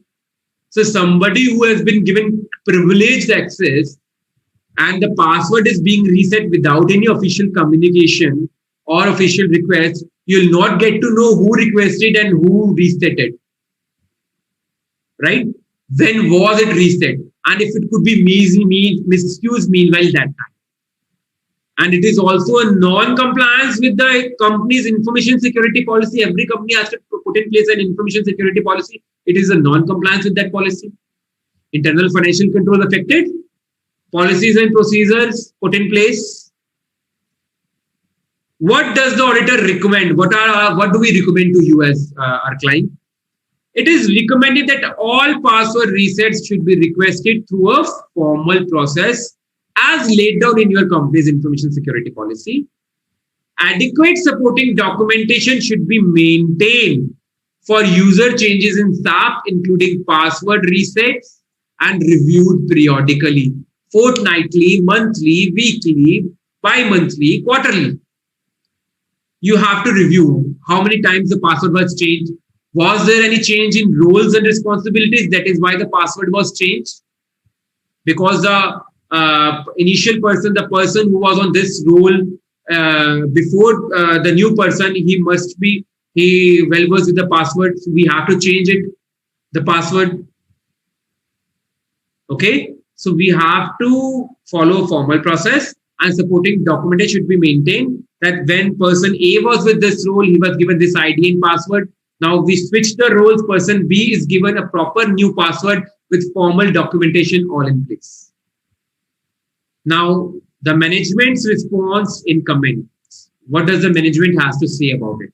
So this is just an illustration. How can an auditor report to the management? Okay. Yes, Charu, I'll come to that. Charu, Manish, I'll definitely come to that. So this was the last topic of our chapter, audit and audit findings. So can we move to the practice questions further, or you have any other doubts? I'll come to Manish and Charu's doubts. First of all, any doubts over here so that we can move towards the practice questions and complete our chapter? Yes, please.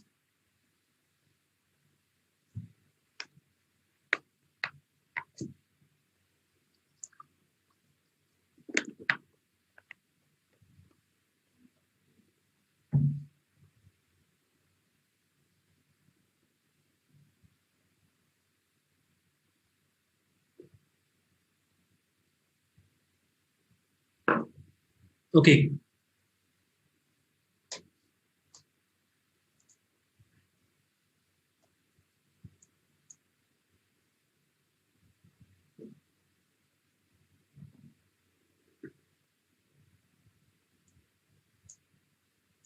Okay, let's move ahead. Practice questions. Correct, incorrect. The first question, you have to answer it to the query link, okay? The auditor's reporting on internal financial control will be applicable with respect to interim financial statements as well. Think over it. You know what are interim financial statements? Financial statements prepared during the year, not the year-end financial statements.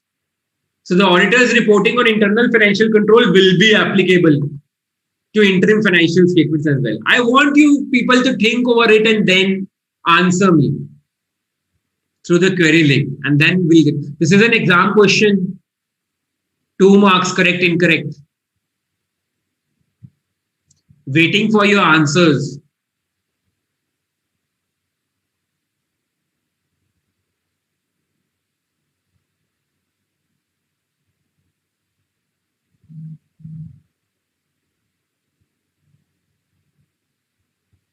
Yes, Frishti, I'll come to that. Meanwhile, I'll be giving you a mock test. I'll go through all your doubts and then I'll come to those doubts. Okay.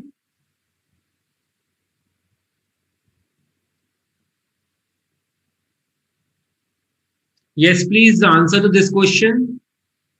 Be quick.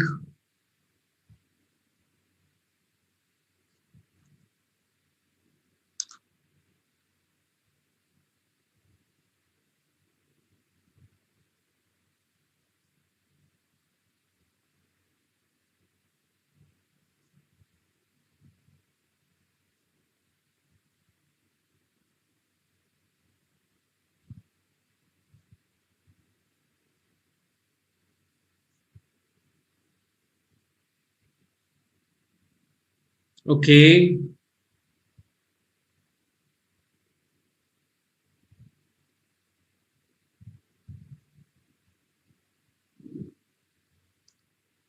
Incorrect, correct, incorrect, correct, correct. Okay. Mixed answers. Let's see what the answer is. It's incorrect. See the reason. Clause 1 of subsection 3 of section 43. Clause 1. I hope you people know how to read law, how to write it. So it is section, then brackets, subsection, then further bracket, clause.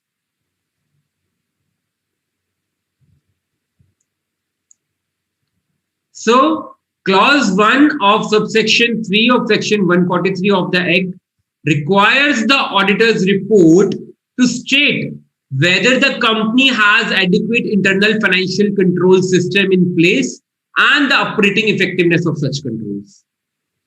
It may be noted, now here is the difference of correct and incorrect. It may be noted that auditors reporting on internal financial controls is a requirement specified in the Act. Section 143, subsection 3, clause 1. It is a requirement specified in the Act and therefore will apply only in case of reporting on financial statements prepared under the Act and reported under section 143, which are the final statements. Accordingly, reporting on internal financial controls will not be applicable with respect to interim financial statements such as quarterly or half-yearly financial statements unless such reporting is required under any other law or regulation. The last line is very important to your answer. You have to give a disclaimer that unless, this is very important, generally it is not required for interim financial statement, but if such reporting is required under any other law or regulation, then it is required. So on general basis, it is incorrect.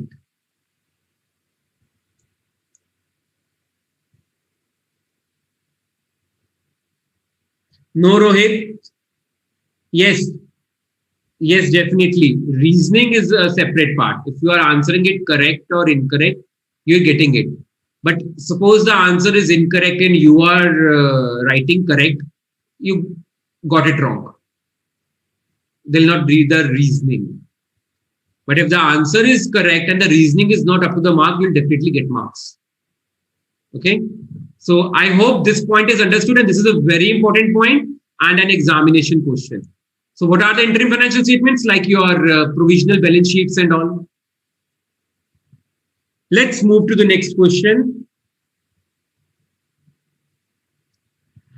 The directors and management have secondary responsibility of implementing and maintaining an effective internal controls framework, while the primary responsibility lies with the auditor. Yes, please. Answer to this question.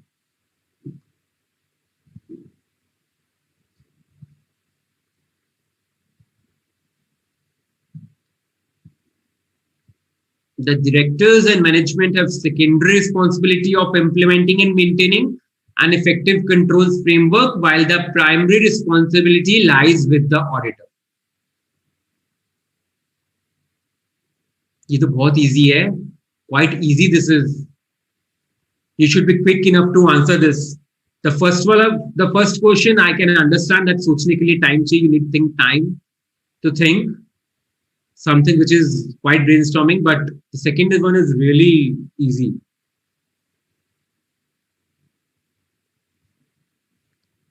Okay, you want me to answer it, huh? You don't want to answer. Okay. Yeah. Okay, great. Incorrect. The directors and management have primary responsibility of implementing and maintaining an effective internal control framework, and auditors are expected to evaluate, validate, and report on the design and operating effectiveness of internal financial controls. Okay? Chaliye. Let's move to descriptive questions. This was something which I think Abhishek asked me during the session.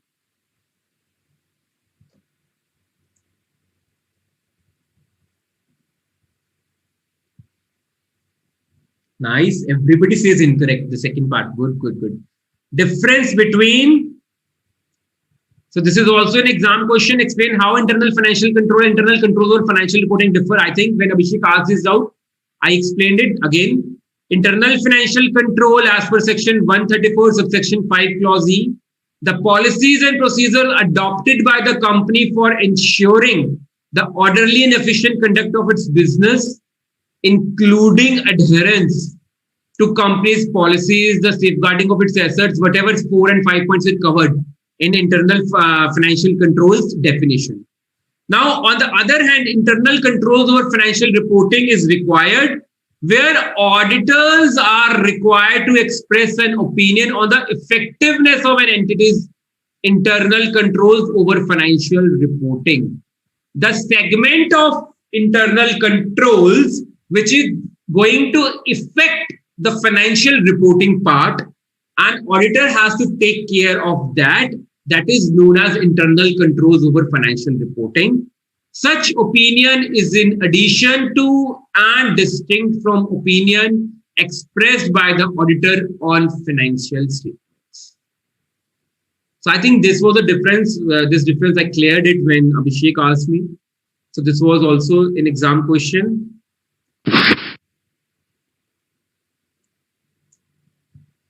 Next question.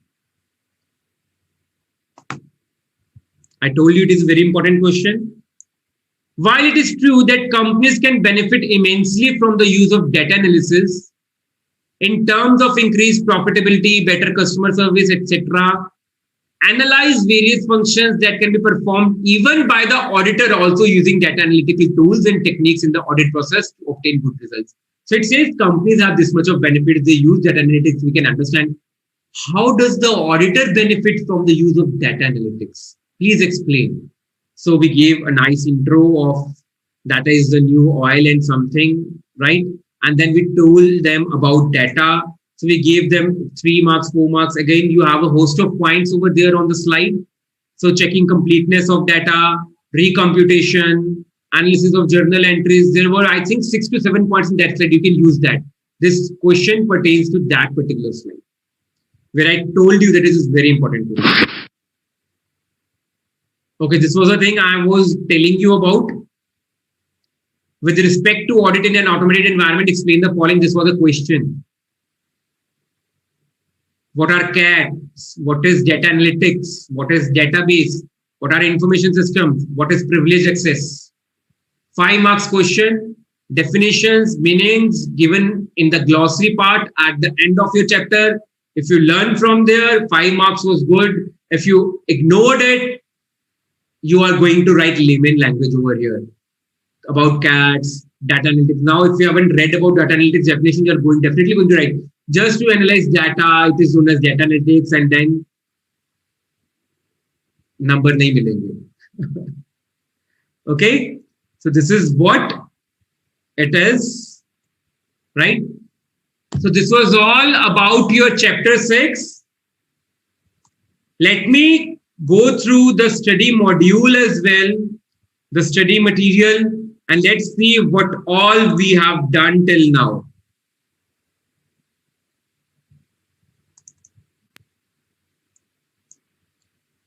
Okay.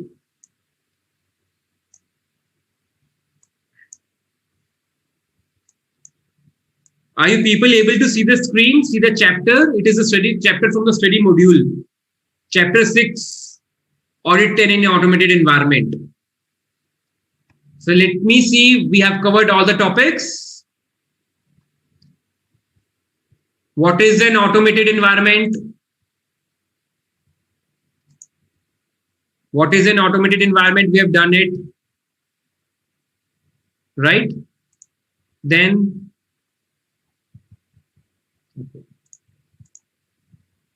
we have key features of automated environment. We did it.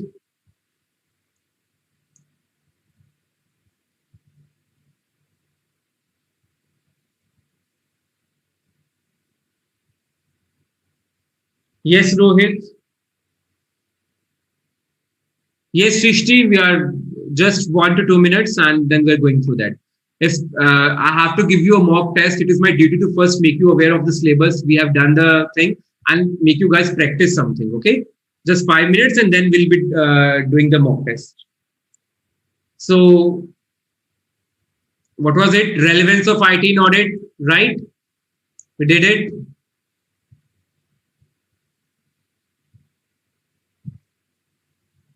See, these boxes, the green boxes in your study module, they are the most important and most asked questions in your exam. These boxes. Please pay due attention to these boxes. Okay? Then risks and control, we did. Understanding that, documenting the environment. Here was this example of template, document template you can use for reference to SA 230. Please go through your study material as well. You will find some better things to explain, which we could not cover in our presentation, which was not relevant to be covered in the presentation. Impact of IT related risks, 3 marks question, substantive audit controls, impact on reporting. Then we did types of controls, general IT controls, application controls, IT dependent controls. In general IT controls, we gave 4 types: data center network operation, program change, access security, application system acquisition, development, maintenance. Then about application controls, IT dependent controls, we covered them all. And their interdependency, interrelationship. This is a very important correct and incorrect interrelation between general IT controls and application controls. Testing methods we did. Right? This was the point where someone asked me about double invoice validation. Then what we covered today, internal financial controls and regulatory requirements. This was a chart we were discussing. Then the audit approach, we did it last. Data analytics for audit. This was a question which we just discussed. Data analytics used by auditors. Quite beautiful picture this is. Computer-aided audit techniques. Okay. The flow chart, which I explained again during the session. Then assess and report audit findings. This was a risk audit findings assessment flow chart. How do you assess your audit findings? Then how do you report audit findings? Illustration which covered at the end. Then the glossary, very important. Glossary is very important. Applications, audit evidence, automated, CATs, control deficiency, data, data analytics, data processing, database, direct data change, ERP, financial reporting, general IT controls, information systems, information technology, internal controls, mainframe computer, material weakness, operating system, privileged access, risk, segregation of duties, significant deficiency, software system. Then the abbreviations which were used in the chapter, you can go through them. Summary. Now let's cover the study material questions as well in 2 minutes before proceeding for the mock test. See, correct and incorrect, it is there in your study module with examples, with your answers. I'll cover those which I feel that they need to be covered. All automated environments are complex. Audit the auditor should plan, response, general IT controls, specialized audit tools required to perform data analytics, all that stuff. Do you want me to cover these questions as well? Study material, you can do it on your own and we should proceed with the mock test. Please let me know. I think all the descriptive questions were definitely covered in that presentation.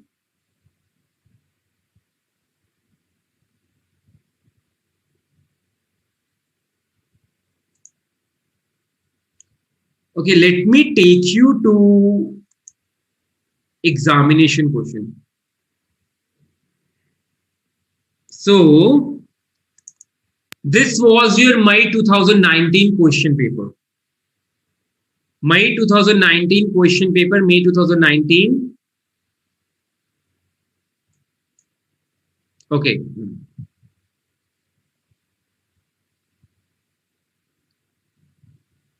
So here we see the questions.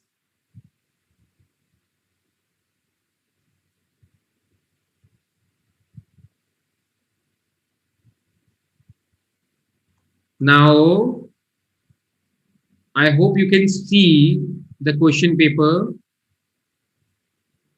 Third part B. Which are specific risks to the company's internal control having IT environment? 4 marks question. What are the specific risks to the company's internal control having IT environment? Okay. And I suppose you, this was a question. Okay, some people want me to proceed with the mock test. Okay. Okay, done. I'll proceed with the mock test. After the mock test, I'll come to this question paper and an important file available on the institute's website, which is very, very important for you from examination point of view. After the mock test, I'll come up with that file. Okay, let's proceed with the mock test. So here we go, the mock test. Let me open it.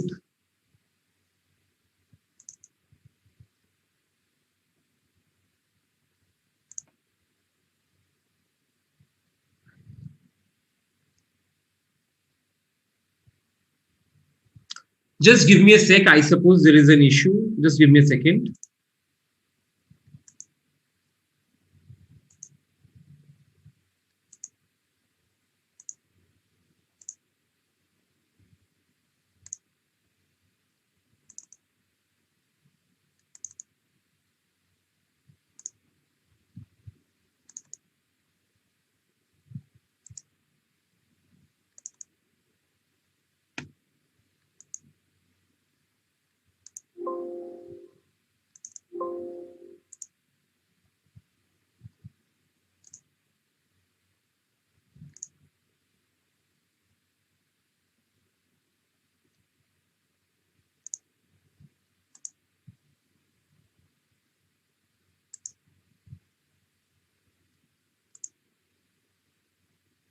Okay.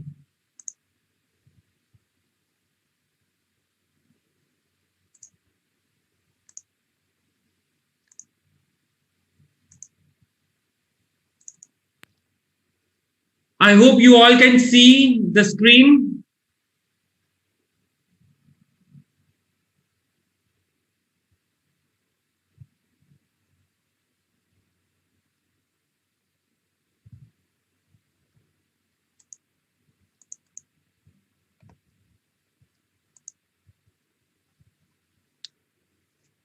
Can you all see the screen? This is a case study. This is a case study based upon your chapter.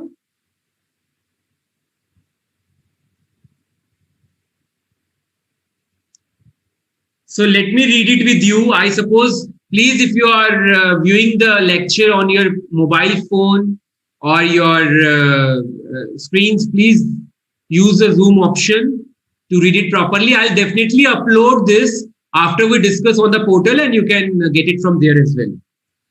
So what does the case study says?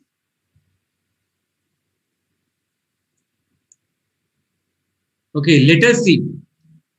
Messrs. KT and Associates have been appointed as auditors of Vigyan Limited for the financial year 2021.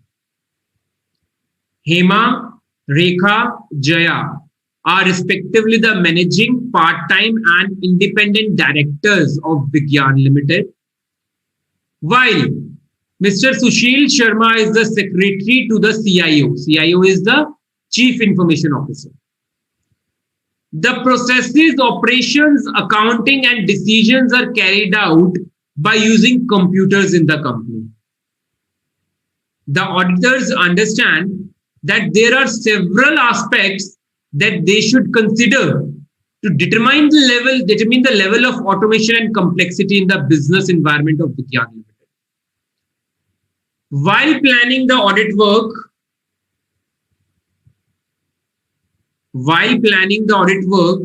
the engagement partners discussed with the audit staff about the various types of controls in an automated environment.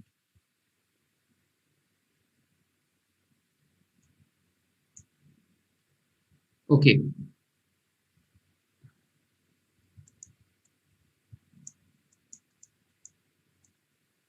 Just give me a second. I hope that's fine now. So here we are.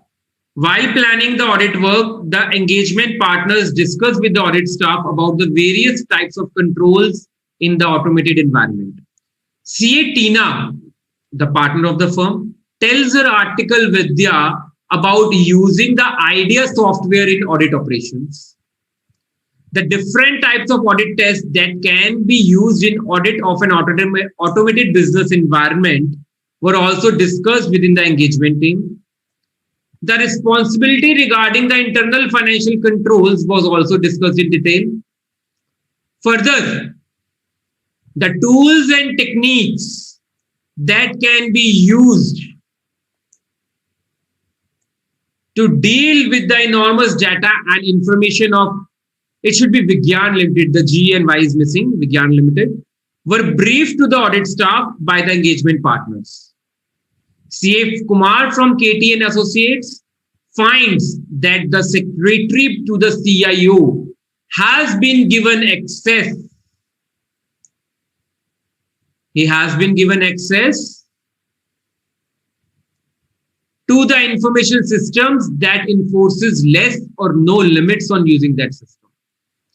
He further tells Article Raman to prepare a risk and control matrix as per the risks identified relating to the company's automated environment. The team carries out the audit, and while assessing their findings to be included in the audit report, they find a significant deficiency in the controls, and they discuss as how it should be reported. Okay. So what is it? There is a firm, CA firm, which has been appointed as auditors. Hema, Rekha and Jaya. Hema is the managing partner, the managing director. The part-time director is Rekha, and Jaya is the independent director. Mr. Sushil Sharma is the secretary to the CIO. CA Tina tells her article about using IDEA software in data operations, and audit tests are carried out. There are further tools and techniques which can be used with enormous data. CA Kumar finds out that secretary to CIO has been given access to information systems that enforces less or no limits on the system. He asks his article to prepare a risk control matrix On the basis of company's automated environment assessment, the team carries out the audit. And while assessing their findings to be included in the audit report, they find a significant deficiency in the controls and discuss as to how it should be reported. So this is what they find a significant deficiency. Now let's move to the questions. The powers given to Mr. Sunil Sharma falls into the category of, what is the power given to Mr. Sunil Sharma? He is the secretary to CIO. He has been given an access to the information system that enforces less or no limits on using that system. So what kind of power is it? Data breach, segregation of duties, super or privileged access, centralized system control. Answers, please. Answers. What kind of power is it given to Mr. Sunil Sharma?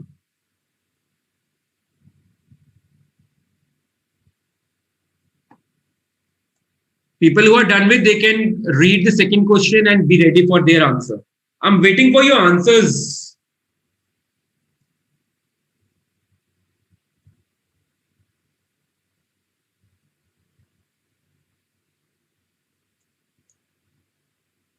क्या वो थक गए?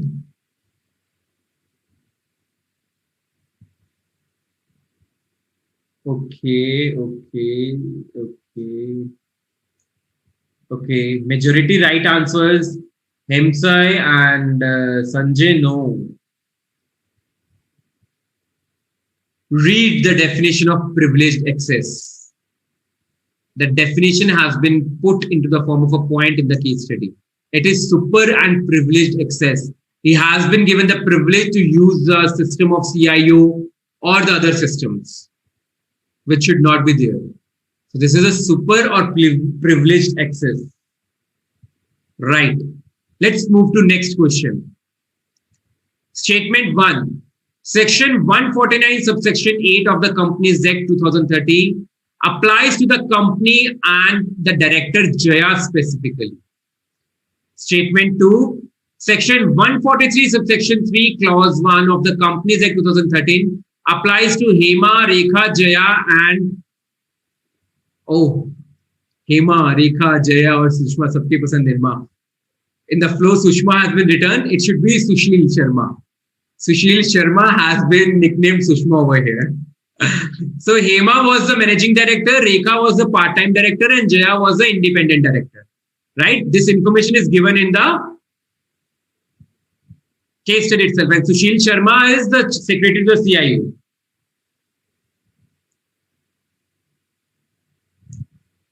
So what is it? Only statement 1 is correct. Statement 2 is correct. Both statements 1 and 2 are correct. Both statements 1 and 2 are incorrect. Yes, answers please. Those who are done with second question, they can move to third question.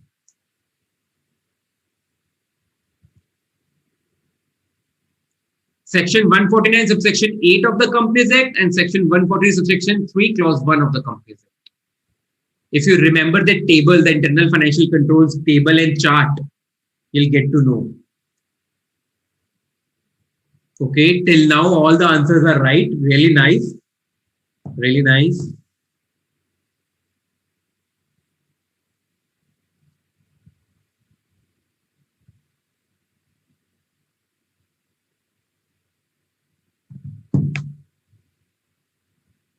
Okay, what about others?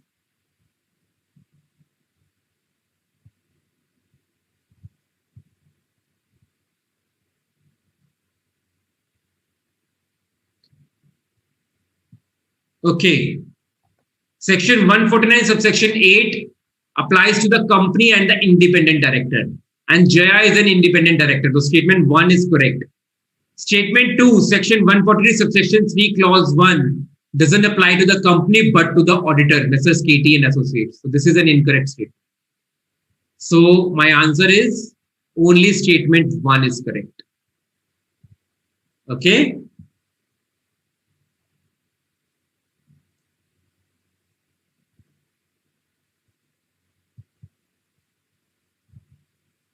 So this is the type of question where your technical knowledge is tested. Now, most of you have answered it wrong. Only statement 1 is correct.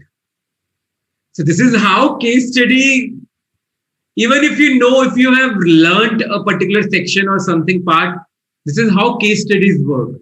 And that is why you find the MCQs very easy. They were like, we are going to get 30 out of 30. The MCQs are really easy. No, it is not like this. They are based upon analytical knowledge, analytical operations. You have to analyze the case study properly and then answer. You have to join the links. Third question. The work allocated to article Raman is of the nature of dash as per the guidance note on internal financial controls issued by the ICAI. What was the work allocated to article Raman? Preparing a risk matrix. He had to prepare a risk matrix. Very good, Srishti.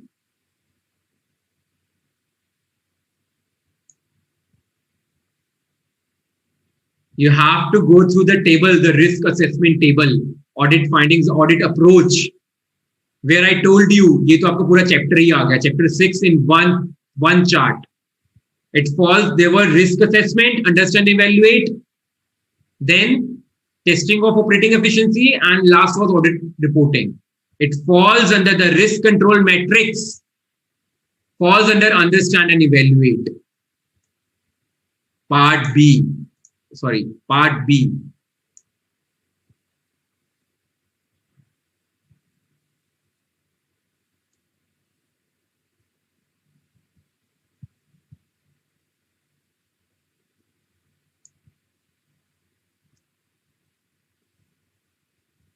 Nitin, there is one independent director only. It applies to all the independent directors.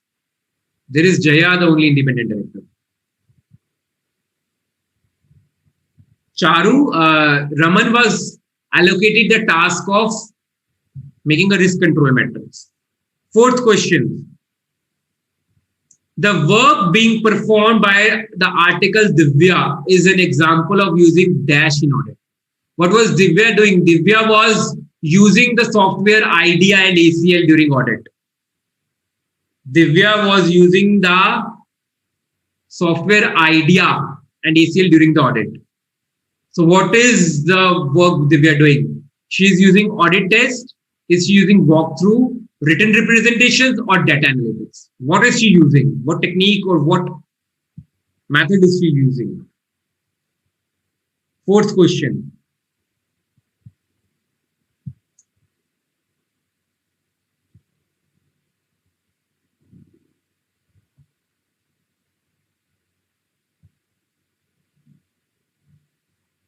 Okay, fourth question. I haven't received many answers for the fourth question.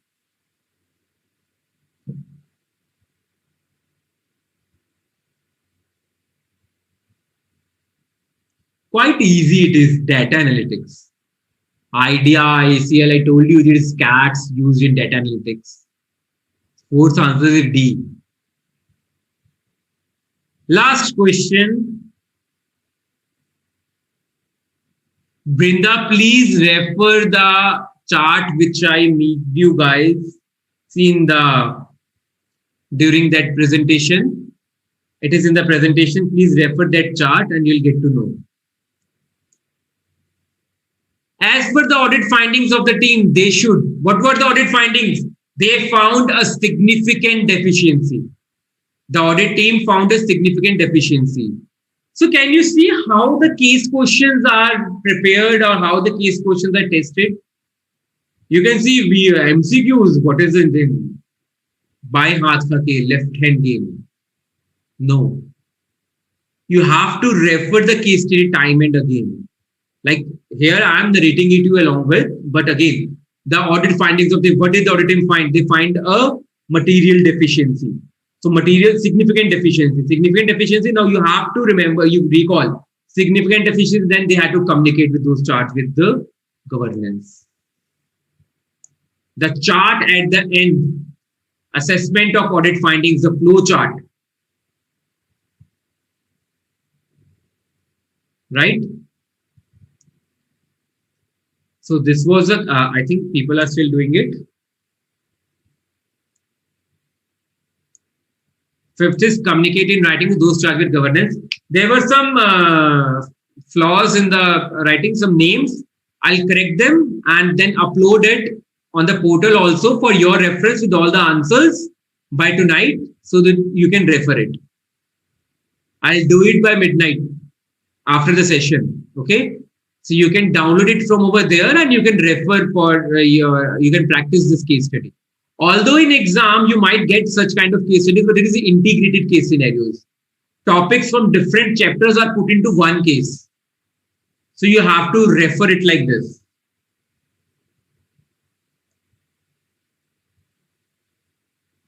Wow, Srishti, really nice.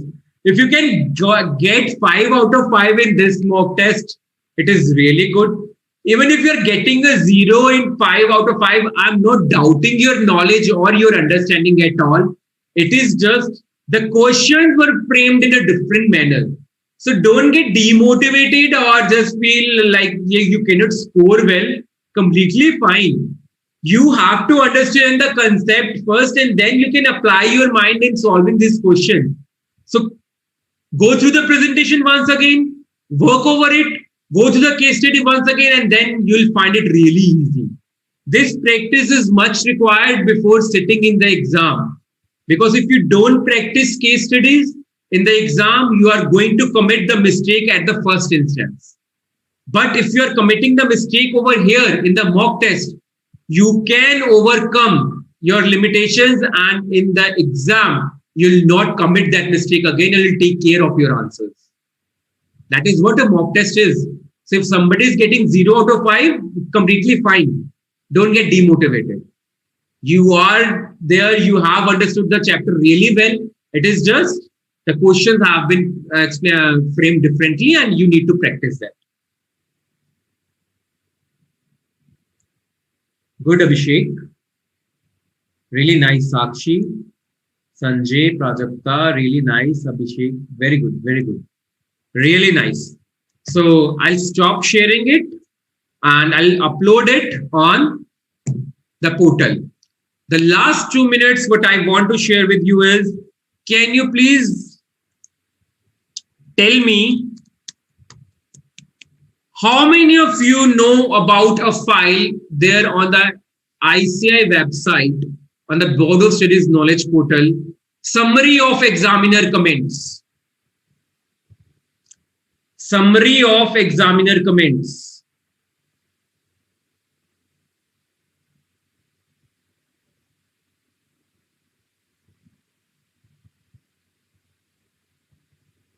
Good, Anushka, Rohit.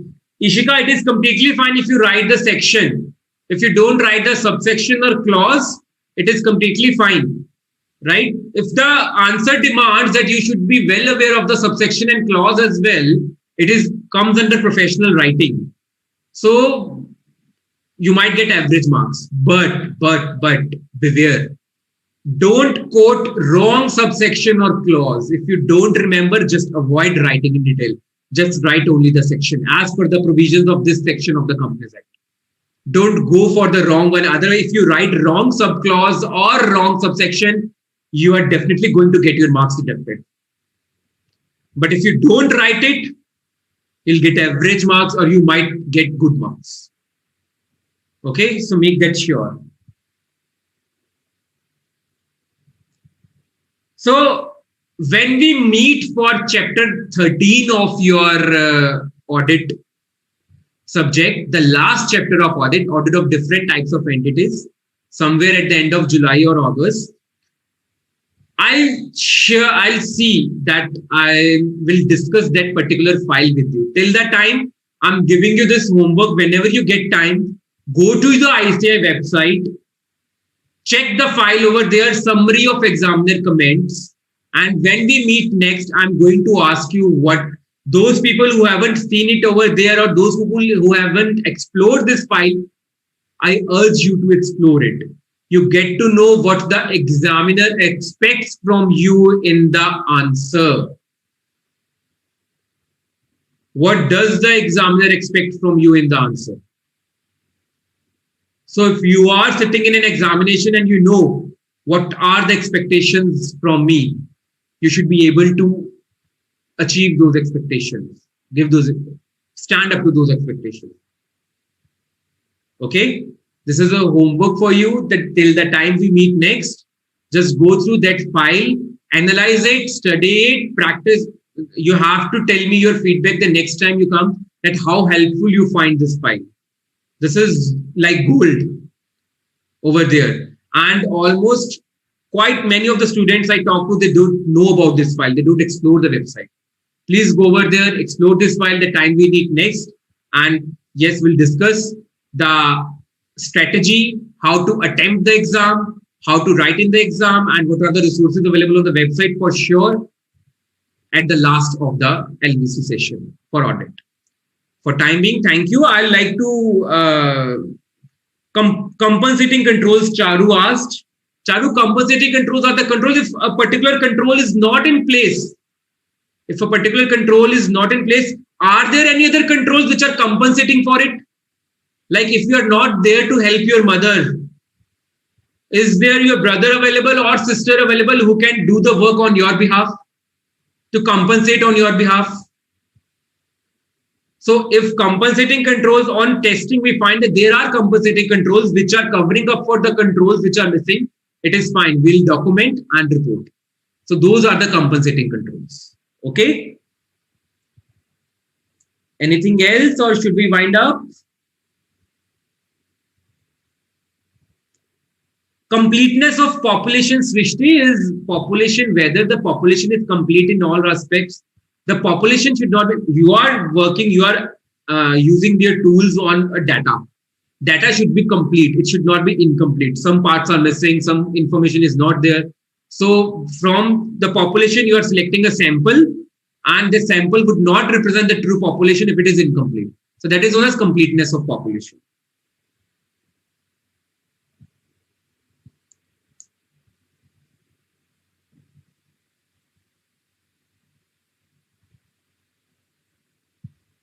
Charu, if you don't know about that file, please go through the Board of Studies Notice Student section, Board of Studies portal, and the examination part. You will get to know about this file. It is placed at the last, summary of examiner's comments.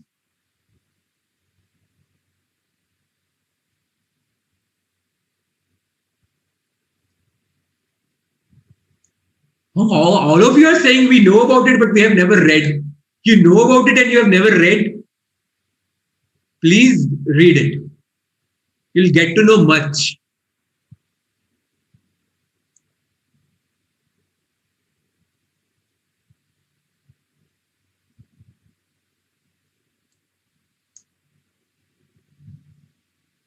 Charu, depends.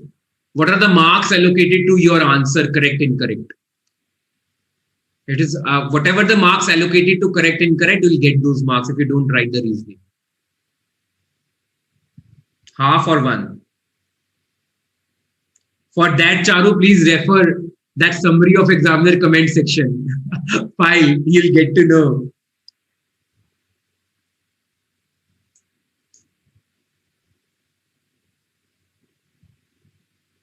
My pleasure, Anushka.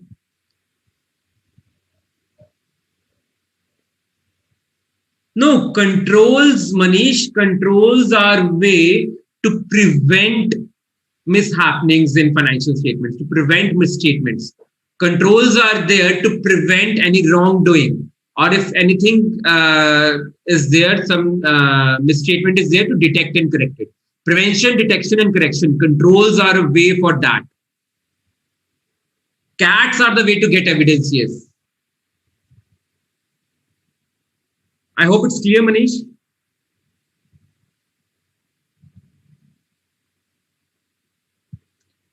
Anyone else with the doubts?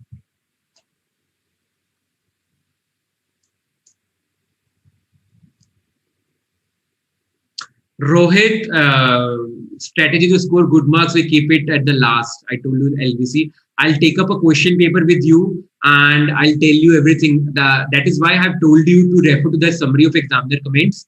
I'll take up a question paper with you, that summary of examiner comments file side by side, and we'll discuss the strategy.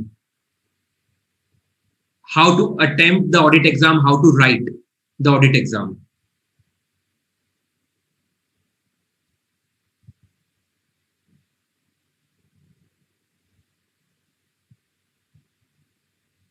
Okay, I suppose this is done. So a very good night to everyone. Take care of yourselves. Stay safe. Bye-bye. Take care.